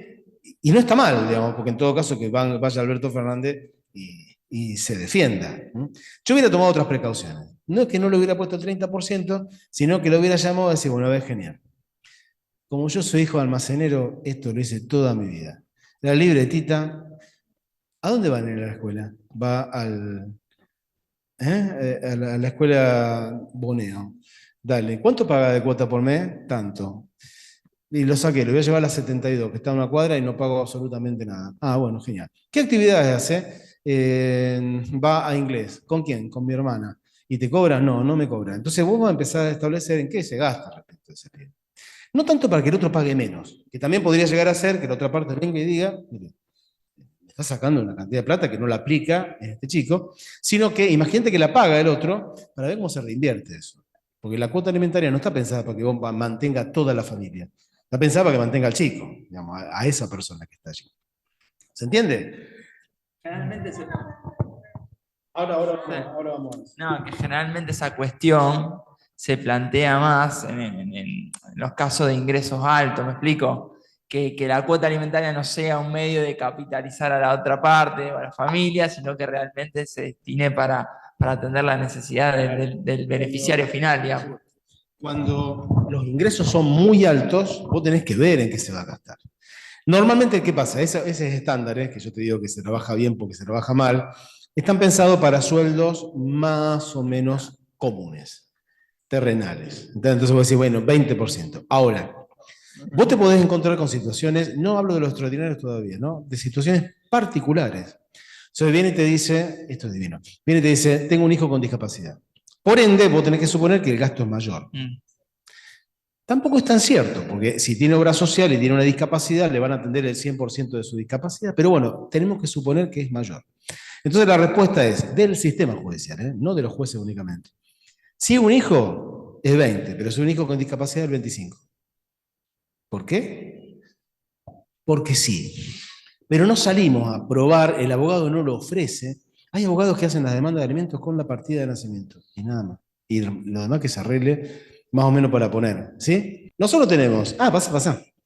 Nosotros tenemos, en materia de alimentos, uno que nos resulta muy conocido, que es el alimento a favor de los hijos menores de edad, ¿sí? Ese es el que más conocemos. Cuando la gente te dice, me está pagando cuota alimentaria, en general está hablando de cuota alimentaria que paga el padre o la madre en favor de sus hijos, ¿sí? Eso es lo habitual. Pero aún ahí tenemos que diferenciar algunas cosas. Una cosa es la cuota alimentaria que se paga desde el momento del nacimiento hasta los 18 años, que eso tiene que ver con la responsabilidad parental, ¿sí? Es tu obligación, no tenés por qué probar si te hacen falta o no te hacen falta alimentos, se presume que le hace falta alimentos y se presume que no tienen forma de procurarse alimentos porque son niños. Esa misma cuota alimentaria rige hasta los 21 años. Y esto tiene que ver tan solo, porque antes la mayoría de edad era los 21 años, y cuando, ¿cómo se llamaba el muchacho este del socialismo que después se fue? Giustiniani, cuando Giustiniani promueve la ley de bajar la edad a los 18 años, deja subsistente esa obligación, como para que llegue hasta los 21 años. Pero a los 21 años se terminó lo que se repartía. En ese momento cesa de pleno derecho la cuota alimentaria. El padre podría no pagarla más y no hay forma de decirle, vuelvan a pagar, excepto una cosa. Hay una cuota alimentaria que va de los 21 a los 25 que se relaciona con la persona que estudia o está preparándose en un oficio y que por eso no puede trabajar. Por ende tiene que probar dos cosas, pero las tiene que probar, no es automático. Que estudia o que se está preparando en un oficio y que por esa razón no puede trabajar. Cuando doy clase para estudiantes de abogacía, digo, estudiantes de abogacía, abstenerse. No me jodan que porque estudia Derecho no puede trabajar. Digamos, eso no es cierto, se puede trabajar perfectamente y recibirte antes de tiempo trabajando y estudiando Derecho. Los de Arquitectura, Odontología, Medicina, quizá la cosa se le complique bastante y las situaciones particulares. Hay gente que no puede hacer otra cosa por su situación individual, por una dolencia, bueno, por lo que sea. ¿Se entiende? Esa es una parte de los alimentos. Pero también tenés alimentos entre parientes. Y esto vamos a atarlo con una noticia que se dio hace poquito. Los alimentos entre parientes son, por ejemplo, entre padres e hijos, podría darse después de los 25 años, ya no por lo que hablábamos antes, sino porque son padre e hijo y el hijo necesita de los alimentos. Entonces ya no se presume que los necesita como con los niños, sino que va a tener que salir a demostrar que esos alimentos los necesita sí o sí. Imagínate, tiene una discapacidad física y no puede trabajar, y tiene 30 años. O le sobrevino la discapacidad física porque tuvo un accidente y quedó cuadripléjico, una cosa así. Entonces, por más que tenga 50 años, podría demandar a su padre y a su madre por alimentos. Son otro tipo de alimentos. Ya el porcentaje es menor, porque se llamarían, son una suerte de alimentos de subsistencia. En cambio, los otros son alimentos que están vinculados con lo recreativo, con lo educativo. Tenés que pagar en tus hijos menores una cuota alimentaria mucho mayor. Pero también esa cuota rige entre hijos y padres. O sea, el padre anciano podría demandar a sus hijos por alimentos. ¿Sí? Y también existe, como son línea recta, se va para arriba también. Vos podrías, niño, demandar a tu abuelo por alimentos. No ya por lo que hablábamos al principio, sino por parentesco. ¿Sí? Vos podés demandar a tus abuelos por alimentos. Esto es bastante común. Y lo va a encontrar, te va a decir, él no me paga la cuota alimentaria, por ende voy a demandar a los abuelos paternos. Ese es un pequeño error, porque en realidad los abuelos son todos. ¿Cuál sería una buena estrategia de un abogado que defiende al abuelo paterno que es demandado? Llamar a los abuelos maternos. ¿Sí? Vengan ustedes también a juicio, porque ustedes también tienen que pagar cuota alimentaria. Eso genera, especialmente porque estos son planteados por mujeres contra varones, situaciones de estrés, porque es posible que terminen poniéndole la cuota alimentaria a la madre de ella y no a la madre de él, porque ahí se busca el que mejor condiciones esté. No, en general se llaman obligaciones subsidiarias. Si el padre no paga, te habilita la vía para ir contra los abuelos. Pero no es lo mismo que un fiador, ¿eh? O sea, vos tenés que demostrar esa situación que el padre no está pagando.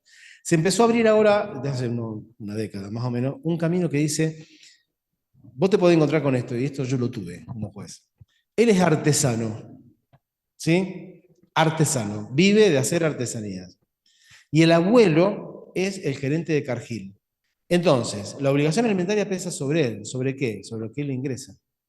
Entonces la madre te viene a decir, che, nosotros podríamos tener un nivel de vida muy superior si el abuelo contribuyera con algo. Eso hasta hace 10 años, 15 años, era implanteable. No porque el que tiene la obligación es el padre, y el padre paga en función de sus ingresos. Se empezó a abrir toda una corriente de ir un poquito más allá, de decir, bueno, pero usted está en condiciones de pagar un poco más, por ende, hágalo. Pero no surge tan claro de la ley, no está tan claro eso. Y vos tenés un límite respecto de quiénes son los obligados. Hace unos días, y esto también voy a hablar muy sobre allá, porque puedo ser juez también, salieron 2 fallos de alimentos a cargo de los tíos. ¿Sí? Uno en San Lorenzo y uno acá en Rosario, me parece. Obviamente que los 2 van a ser apelados, obviamente que los 2 me puede tocar a mí como juez intervenir. Único dato que tiro, ya hubo un caso que la sala 4 de la Cámara de Apelación lo dio vuelta y dijo, la ley no dice tíos y por ende los tíos no contribuyen. Pero bueno, es ese caso. Los que vengan acá no quiere decir que el resultado sea exactamente el mismo. La ley no prevé los tíos. Los tíos no están como obligados. Vamos a decir una situación por el estilo, y a lo mejor puede ser que sí, y también una respuesta puede ser que te diga, bueno, sí, también, como cualquier persona que está expósita, irá a parar a la asistencia del Estado. No tiene por qué los tíos hacerse cargo. O sea, me estoy poniendo en los extremos, ¿no? Como para hacer un poco de abogado del diablo. Sí, me parece bien humanitariamente. Sí, hay jurisprudencia. Sí, hay en otras provincias, hay en Entre Ríos, hay en Salta, hay en Buenos Aires. Y generalmente, generalmente los que se publican son los que disponen la obligación alimentaria del tío. Claro. Y después no publican si se da vuelta. Claro. Porque no es noticia, y eso lo claro, comprendo. está en la ley. La Cámara dijo que no está obligado el tío a pagar. La noticia es al revés. Además, tener explicado un montón de cosas. Porque en todo caso el tío estaría obligado a pagar los alimentos, pero no a ocuparse. Porque por otra parte vos no lo podés emplazar a que se ocupe a un tipo que no quiere. La única persona que puede decir voluntariamente de dar en adopción es la madre y el padre. O sea, esas dos personas pueden decir, lo damos en adopción. ¿Cómo? Sí, no, legalmente no existen, lo que no quiere decir que no se le dé un reconocimiento, ¿eh? Porque, por ejemplo, la madrina y el padrino, en general, más allá del título, está relacionado con una relación. Entonces sale de madrina porque es el hermano, bueno, no, de madrina porque es el hermano no, porque es la hermana. O sale de padrino porque es el hermano, porque es un amigo. Entonces, para nosotros en familia tiene importancia. Imagínate ¿qué ha pasado? Mueren los padres y mueren los abuelos, y no hay nadie. Y hay un padrino que se hace cargo, el derecho ahí le da una entidad y le dice, bueno, usted va a ser el guardador. Después de ahí que haga la adopción, hay un lapso bastante largo, pero para cubrir el momento es el guardador. ¿Y quién se va a tomar? Claro, y en la tutela también se da, ¿eh? Muchas veces. Referente afectivo se lo llama. Referente afectivo, sí. En la tutela, vos tenés tasado, la ley te dice, tutores pueden ser los abuelos, pueden ser los hermanos, pueden ser esto cuando se queda sin padre. Y se ha abierto la posibilidad de decir, no, a ver, tiene una relación con el padrino. Por ende, esta persona que está acá, es lo que hablamos, las patas en el barro, está ejerciendo un rol respecto de este chico que es el padrino. Por ende, se hace cargo el padrino, ¿sí? O lo que sea, qué sé yo, no sé. Porque el padrinazgo y el madrinazgo está vinculado siempre a la religión católica. Aportando algo, digamos, como desde mi perspectiva de afuera del derecho, ¿no? Las normas, las leyes, digamos, todo el ordenamiento jurídico plantea cuáles son las reglas de juego, digamos, para la generalidad. Digamos, pero precisamente, digamos, esta es la característica que tiene el sistema de justicia. El sistema de justicia va a hacer una interpretación de esas normas y de esas reglas y la va a hacer analizando la particularidad de cada situación. Entonces, si bien hay cosas que en la generalidad no van a estar contempladas, bueno, digamos, el sistema funciona dando respuesta a las particularidades de cada caso también. Entonces, a lo mejor esto que parece difuso, parece que no podría llegar a ser, o parece que no puede estar contemplado, de pronto sí lo está, ¿no? Sí, por eso, a ver, el ejercicio de esta tarea es muy complicado, porque la respuesta más sencilla es la de la ley. O sea, la respuesta más sencilla es decir, los tíos no pagan. ¿Por qué? Porque la ley dice que no. Punto. Se termina. Esto que en el derecho argentino lleva, te diría que se inicia todo, quizás haya anteriores, ¿no? Pero con el advenimiento de la democracia en adelante, que es este tema de ir a la realidad, primero, no es en todo el mundo y no te lo vas a encontrar con todos los jueces. No todo el mundo. Esto de Borgonovo, metamos la antropología dentro del derecho, metamos la psicología dentro del derecho, es rupturista. ¿Entendés? Es un cambio rotundo. Ahora, es un juego, en la decisión de Pablo, el personaje de él dice, es un raro juego en el que te metieron, te dieron un valero, ¿sí? Pero lo tenés que agarrar con una cuchara de madera. O sea, tenés que hacer malabares con esto y no tenés nada para agarrar. Porque vos tenés que pensar en el caso particular, pero a su vez cómo impacta ese caso particular en la generalidad. La prescripción es un periodo de tiempo que vos tenés para accionar. Si no accionaste en ese periodo de tiempo, perdiste. ¿No? O sea, vos tenés un boleto de compra-venta, tenés 10 años para accionar. Si los 10 años no accionaste, chao. Perdiste si el otro viene y te dice, pasó el tiempo y no hiciste nada. En alimentos, el plazo para reclamar era de 5 años, antes del Código Civil Comercial. Lo bajaron a 2. Genera una injusticia. Y vos, el caso concreto, genera una injusticia. Pero la ley ahí prima. ¿Por qué? Porque vos no podés estar rompiendo esa prescripción para todos los casos, para que vos lo veas. El legislador dijo 2 años. Y para allá vamos, dijo 2 años. Arréglensela con el legislador y que te cambie la ley el legislador. Sí, pero dijo 2 años, no dijo. En derecho penal está más claro todavía. Los penalistas no pueden. Eso que decía el Seba, los penalistas no lo pueden hacer. Para los penalistas es blanco o negro. ¿Sí? Si está en el tipo penal y está previsto, es delito. Y si no está, por más que a vos te parezca aberrante, no es delito. ¿Está? Al revés podría llegar a ser, si por ejemplo un tipo cometió un delito y 2 meses después la ley cambia y eso deja de ser delito, deja de ser culpable, ¿se entiende? O sea, se eliminó el delito. De la mujer que fue sedada por el marido y múltiples violaciones en Aviñón. Por lo que leí, se le llama sumisión química y me parece que eso acá no existe como un delito. Sí. ¿Existe? Claro. Pero me parece algo como tan, viste, que no era evidenciado. No se va a llamar como delito de sumisión química, pero vos imagínate, estás drogando a otra persona para abusarte de esa persona. Es una clara situación tipificable dentro de una violación. Yo no soy penalista, por ahí la terminología mía no sé la más precisa, pero está claro, es lo mismo, es exactamente lo mismo que si hubiera agarrado un chumbo y se lo pone en la cabeza y decir, bueno, te violo porque estás haciendo una coacción sobre el otro. No, por eso hay jurisprudencia, pero para tirar para arriba, ¿eh?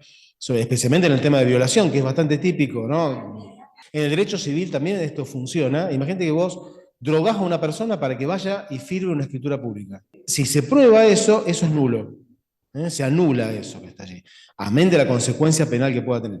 En estos días surgió la disyuntiva de la chica esta que tuvo el bebé, chica de 21 años, estudiante de medicina, y lo abandonó al bebé y murió. Y entonces está la disyuntiva a nivel penal si se conduce el trámite por vía penal concreta o vía de salud mental. Entonces hubo una modificación que posiblemente surgió por la presión de los medios. Primero a la chica se la apresó, estuvo en la penitenciaría, y después hubo un cambio en la resolución.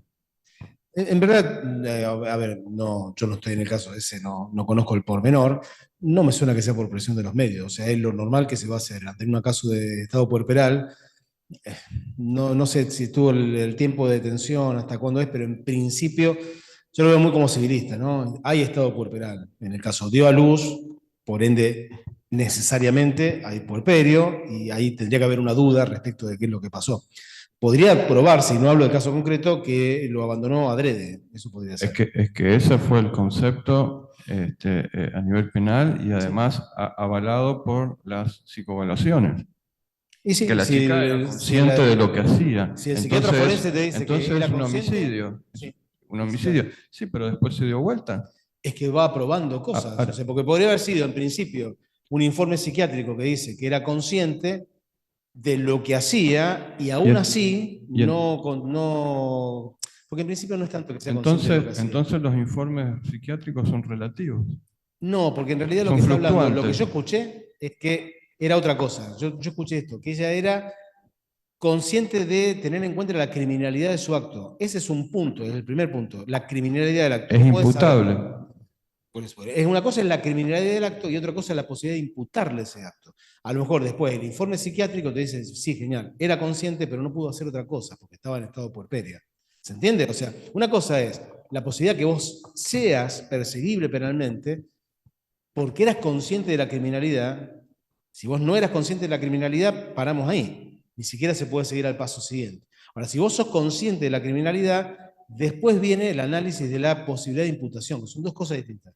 A lo mejor terminológicamente estoy confundido. Mi opinión, yo lo que escuché por los medios... Bueno, no, actuó la justicia penal en ese sentido, se dispuso que en realidad esté detenida, entiendo por el plazo de ley, y en relación a su estado psiquiátrico, en realidad sí se tomaron en cuenta algunas pericias para determinar si justamente era consciente de sus actos, se determinó que sí, y lo que sí se va a ampliar es respecto a esto que se considera en salud, pero en realidad se lo tomó como un caso penal, no hay duda al respecto, no hubo modificación de ningún tipo. La chica está escarcelada. No está escarcelada. La chica fue, permitime, si les interesa, si se puede.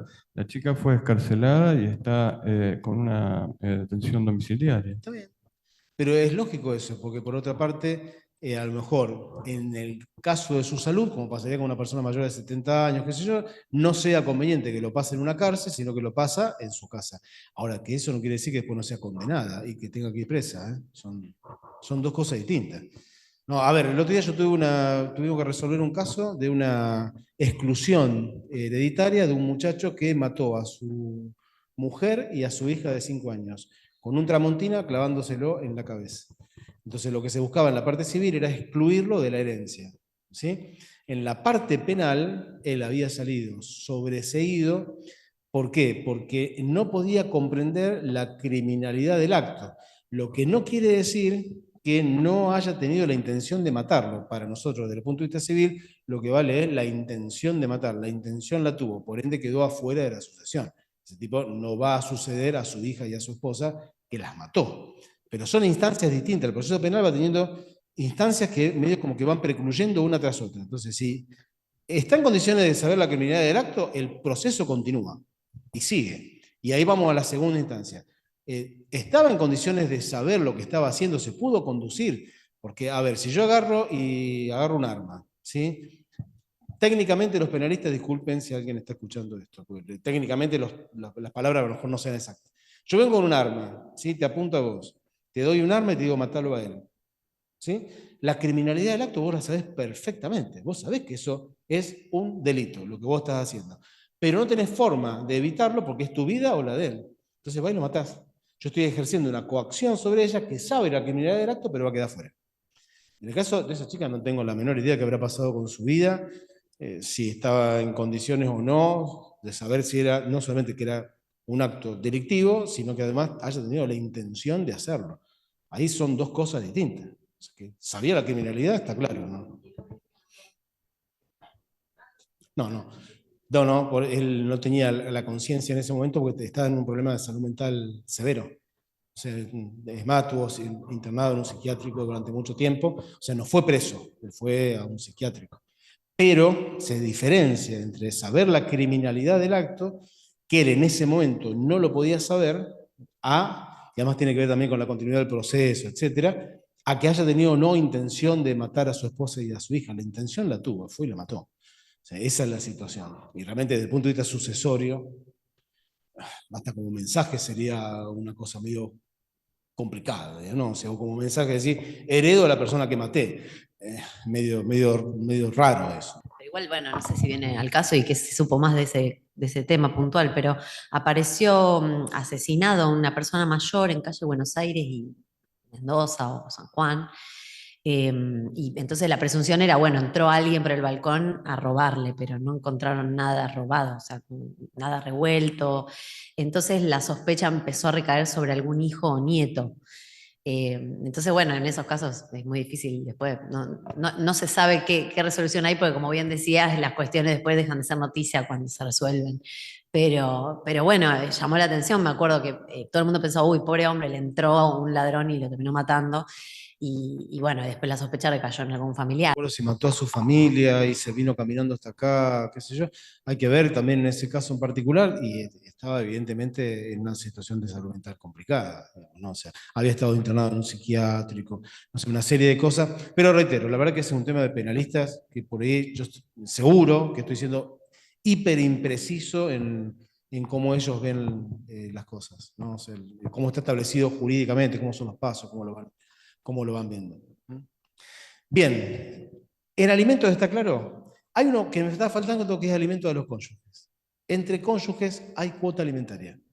Hay una que se da todos los días mientras conviviendo, se prestan alimentos entre los dos, y hay otra que puede aparecer después del divorcio y que con el nuevo Código Civil y Comercial está bastante limitada, ¿sí? Se refiere tan solo a situaciones de enfermedades graves anteriores al divorcio, donde vos vas a tener que pagar una cierta cuota alimentaria, y ante ciertas situaciones que llaman de subsistencia, ¿no? Hay gente que por ahí la vida te lleva a estar, bueno, fíjate, volviendo al caso que hablábamos antes, por más divorciada que esté, es posible que si al final de la vida, imagínate, su ex está en una situación de indigencia, alguien la pueda llamar, ¿no?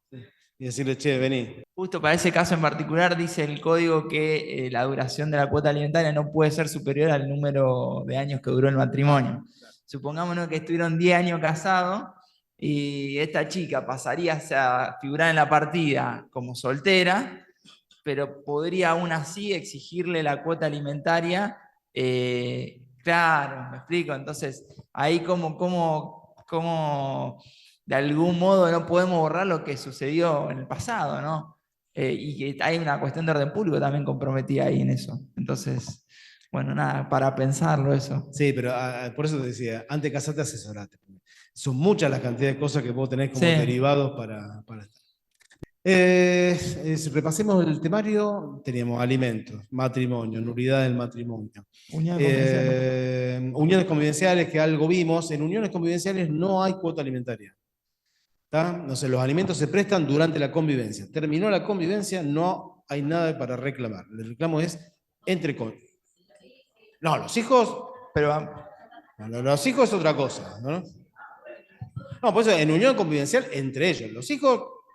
Pero eso, guarda, que eso cambió en el año 84, en donde con el advenimiento de la democracia se igualaron los hijos. Antes vos tenías situaciones, a principios del siglo XX, con el Código Civil y Comercial, vos tenías los hijos sacrílegos, adulterinos e incestuosos, que esos no recibían cuota alimentaria, depende del origen de los hijos. O sea, eso empezó a cambiar, especialmente con el peronismo, cambió mucho.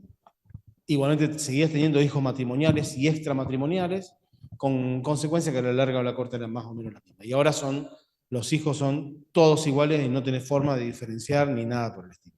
Además, en el proceso de alimento para los hijos, la concubina esta, que no sería concubina, sino conviviente, no acciona por sí, acciona en representación de sus hijos, si bien tiene la posibilidad de accionar por sí también. O sea, en eso se ha abierto mucho la cosa. Hay algunas cuotas alimentarias que son muy particulares. Por ejemplo, la cuota alimentaria de la mujer embarazada. La mujer embarazada puede reclamar alimentos, son alimentos para ella, no para la persona por nacer. ¿Sí? O sea, si bien la persona por nacer va dentro de ella, no es que ella viene en representación de esa persona por nacer, sino que está pidiendo para ella. Serían los alimentos vinculados también con la asistencia en la salud. Tiene algunas pequeñas dificultades porque si no son matrimonio o no son uniones convivenciales, no se presume que ese hijo es el hijo del que reclama ella. Entonces vos tenés que probar que en realidad es el hijo. Y eso se prueba, no, a nadie se le pide que haga un análisis de líquido amniótico, esas cosas, porque son muy riesgosos y no tiene mayor sentido, sino que lo que se le pide a una prueba es que por indicios podamos establecer que es presumiblemente el padre. La verdad no sé si vos tuviste alguna vez una. Una sola. Yo hago una vez. aclaración. No. El Marco es secretario actual de Violencia Familiar de Cañada, pero fue muchos años relator de la Familia 3 y trabajó conmigo en la sala como relator un año y es con Hernán Andrés Julián, que estos pibes son geniales, porque ayer fue la cena del Colegio de Magistrado en Santa Fe. ¿Sí? Fuimos nosotros dos, Hernán, que es el otro ladero, y yo. ¿Sí? Yo estoy acá dando clase y él no puede porque está durmiendo. No sé por qué hacen la cosa así. No tienen aguante, qué sé yo, no, son muy medio flojitos. No, qué sé yo. Yo después ahora me voy a mi casa y después me voy al ensayo de teatro con Sebastián. ¿Qué sé yo? Pero tienen 30 años, ¿cómo no se va a poder levantar? ¿Te acostaste a las 4? ¿Cómo te va a poder levantar a las 8? Bien, entonces la mujer embarazada recibe ahí unos alimentos. Y después hay algunos alimentos que si quieren lo leen en un tipito para tu hecho. ¿Vos tuviste alguna mujer embarazada entonces de reclamo? No. Sí, una ¿Sí? vez, sí, pero no. Bueno, por supuesto que la duración es corta y después ya se pasa a ser alimento por la responsabilidad parental, digamos, por el hijo menor de edad cuando nace. Para ir cerrando, y con esto ya vamos cerrando la charla, o sea, está claro que nosotros no podemos desarrollar el derecho de familia entero en 3 encuentros, ¿no? O sea, quedan muchísimas cosas dando vuelta por allí. Pero en los tribunales hay otro aspecto de familia que se desarrolla, que es los juicios por filiación. ¿Sí? La filiación vos lo podés tomar, estoy haciendo un reduccionismo, ¿no? Pero lo que la gente normalmente ve son 2 situaciones. O yo reclamo mi filiación contra quien no figura como mi padre, imagínate, o reclamo que se impugne la filiación de quien figura como mi padre. ¿Sí? Se puede decir, dale, este es hijo de fulana y de fulano, ¿sí? Porque este fulano la reconoció. ¿Está? Entonces, este fulano podría llegar a venir a decir, yo no soy el padre e impugno esa paternidad. En realidad está muy discutido que lo pueda hacer. Pero podría venir el padre real, el que se considera el padre, a decir, yo impugno esa paternidad porque yo soy el padre. El hijo, que es el que lo puede hacer siempre, puede venir a decir, yo impugno la paternidad del que me reconoció porque no es mi padre y pido que mi padre sea fulano de tal. ¿Está? Entonces vos tenés una acción de desplazamiento, la impugnación, y una acción de emplazamiento de otro. Lo que pasa es que vos no podés ir directamente a la acción de emplazamiento. Primero tenés que cuestionar la filiación ya establecida. ¿Está? Se pueden hacer las 2 cosas juntas, pero yo tendría que ir, decir, bueno, impugno la de este que me reconoció, y una vez que está establecido esto, voy contra el otro. En realidad se simplifica, se hacen las 2 acciones al mismo tiempo. ¿Por qué? El ADN te da Pato Gallareta, digamos, no hay mucho para discutir. Sí, el ADN es, en la afiliación te diría que es... No, claro, porque es riesgoso, o sea, el tema de sacar genera un riesgo. Acá, en ese caso, imagínate, yo voy contra la afiliación establecida del que me reconoció y busco que el reconocido, o sea, el emplazado sea otro. Si yo pruebo que el otro es el padre, no me hace falta probar que este no lo es, o sea, el padre de uno o el otro, no hay mucho para decir. Ahora, no siempre se puede eso, entonces, y hay veces no siempre se quiere. Entonces yo voy contra la afiliación de este que me reconoció y no voy contra otro y me quedo con una afiliación menos. No tengo padre, por lo menos en los papeles, digamos, ¿no? O sea, no tengo un padre reconocido. Lo desplacé y me quedé sin nada. Y hay veces que te vas a encontrar con que la demanda, especialmente si sos mayor de edad, de impugnación tramita acá, pero el otro no vive acá, vive en otro lado. Entonces vas a tener que ir a buscar el emplazamiento al otro lado. Ahí te va a salir un poco más caro porque vas a tener que hacer 2 pruebas. Una contra este para decir que no es una prueba más sencilla, y otro de emplazamiento. Y ahí empiezan a aparecer un montón de cosas, especialmente cuando la persona muere. Cuando la persona que se murió, vas a tener que ir a buscar las posibilidades de hacer ADN con otros familiares y el código te dice como última alternativa la exhumación. La prueba de ADN te ha llevado a dirimir la cosa y la verdad es que son muy precisas, ¿no? Hay un montón de cuestionamientos que te van a decir que los porcentajes. La realidad, cuando está muy estudiado y a esta altura en Argentina hay muchos índices que están muy estudiados y te va a dar que sí o que no. Antes esto se hacía, había una prueba que se llamaba antropomórfica, que era un perito que los comparaba. No sé, muy al lado de eso, ¿son parecidos o no son parecidos? O sea, y había muchas pruebas que eran de presunciones duras.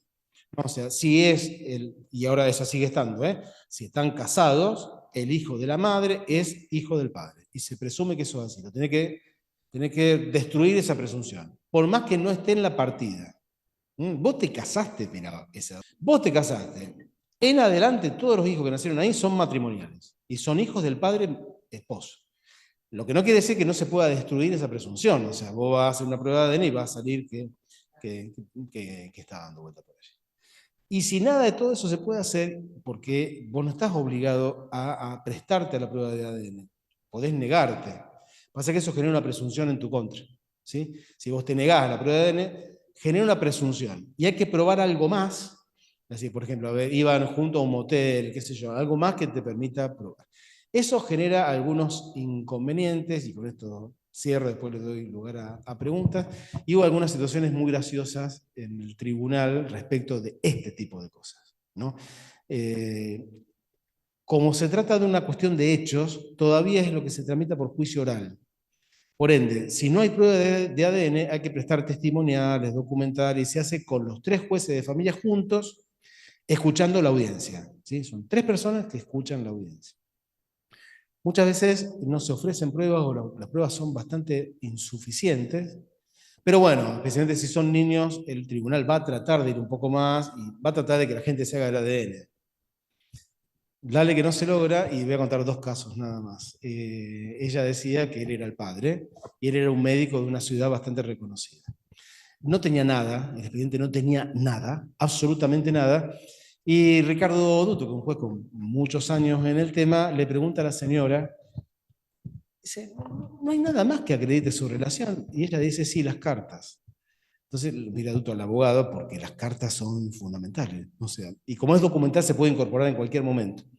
Dice, deme las cartas. Entonces le da las cartas, Duto las abre, las tenía puestas, ¿viste? Con un hilo atado. Ella era una mujer muy humilde y él era médico. Y primer dato, las cartas eran cartas que él le mandaba a ella, estaban escritas en recetarios de él. Decía, dale, no sé, Marcelo Molina, médico, RP. Él en eso le mandaba las cartas, o que Duto le mira y dice, se ve que son ciertas. Se las muestra y dice el tipo, sí, son ciertas. Él lee para sí mismo la primera y se la da a la secretaria y dice estas cosas muy de jueces. Por secretaría dese lectura la totalidad de las cartas. Era rayano con lo impresentable. Las cosas que él le decía de las cosas que le iba a hacer en el próximo encuentro. Entonces empieza a leer y él dice, le ruego que pare, me hago el ADN en tanto y en cuanto no lean más las cartas. ¿Sí? Dio negativo. No era el padre. No era el padre. Y la última, y con esto cierro, no había nada, no tenía carta, era la situación igual, no había carta, no, nada, nada, de nada, de nada. Y Ricardo, viejo juez, le dice, ¿hay alguna característica física? Dice, que nos permita a nosotros pensar que usted lo vio desnudo, dice yo, por lo menos tener una idea. Y ella agarra y dice, tiene la raya del culo torcida. Entonces, Ricardo dice, perdón, dice, tiene la raya del culo torcida.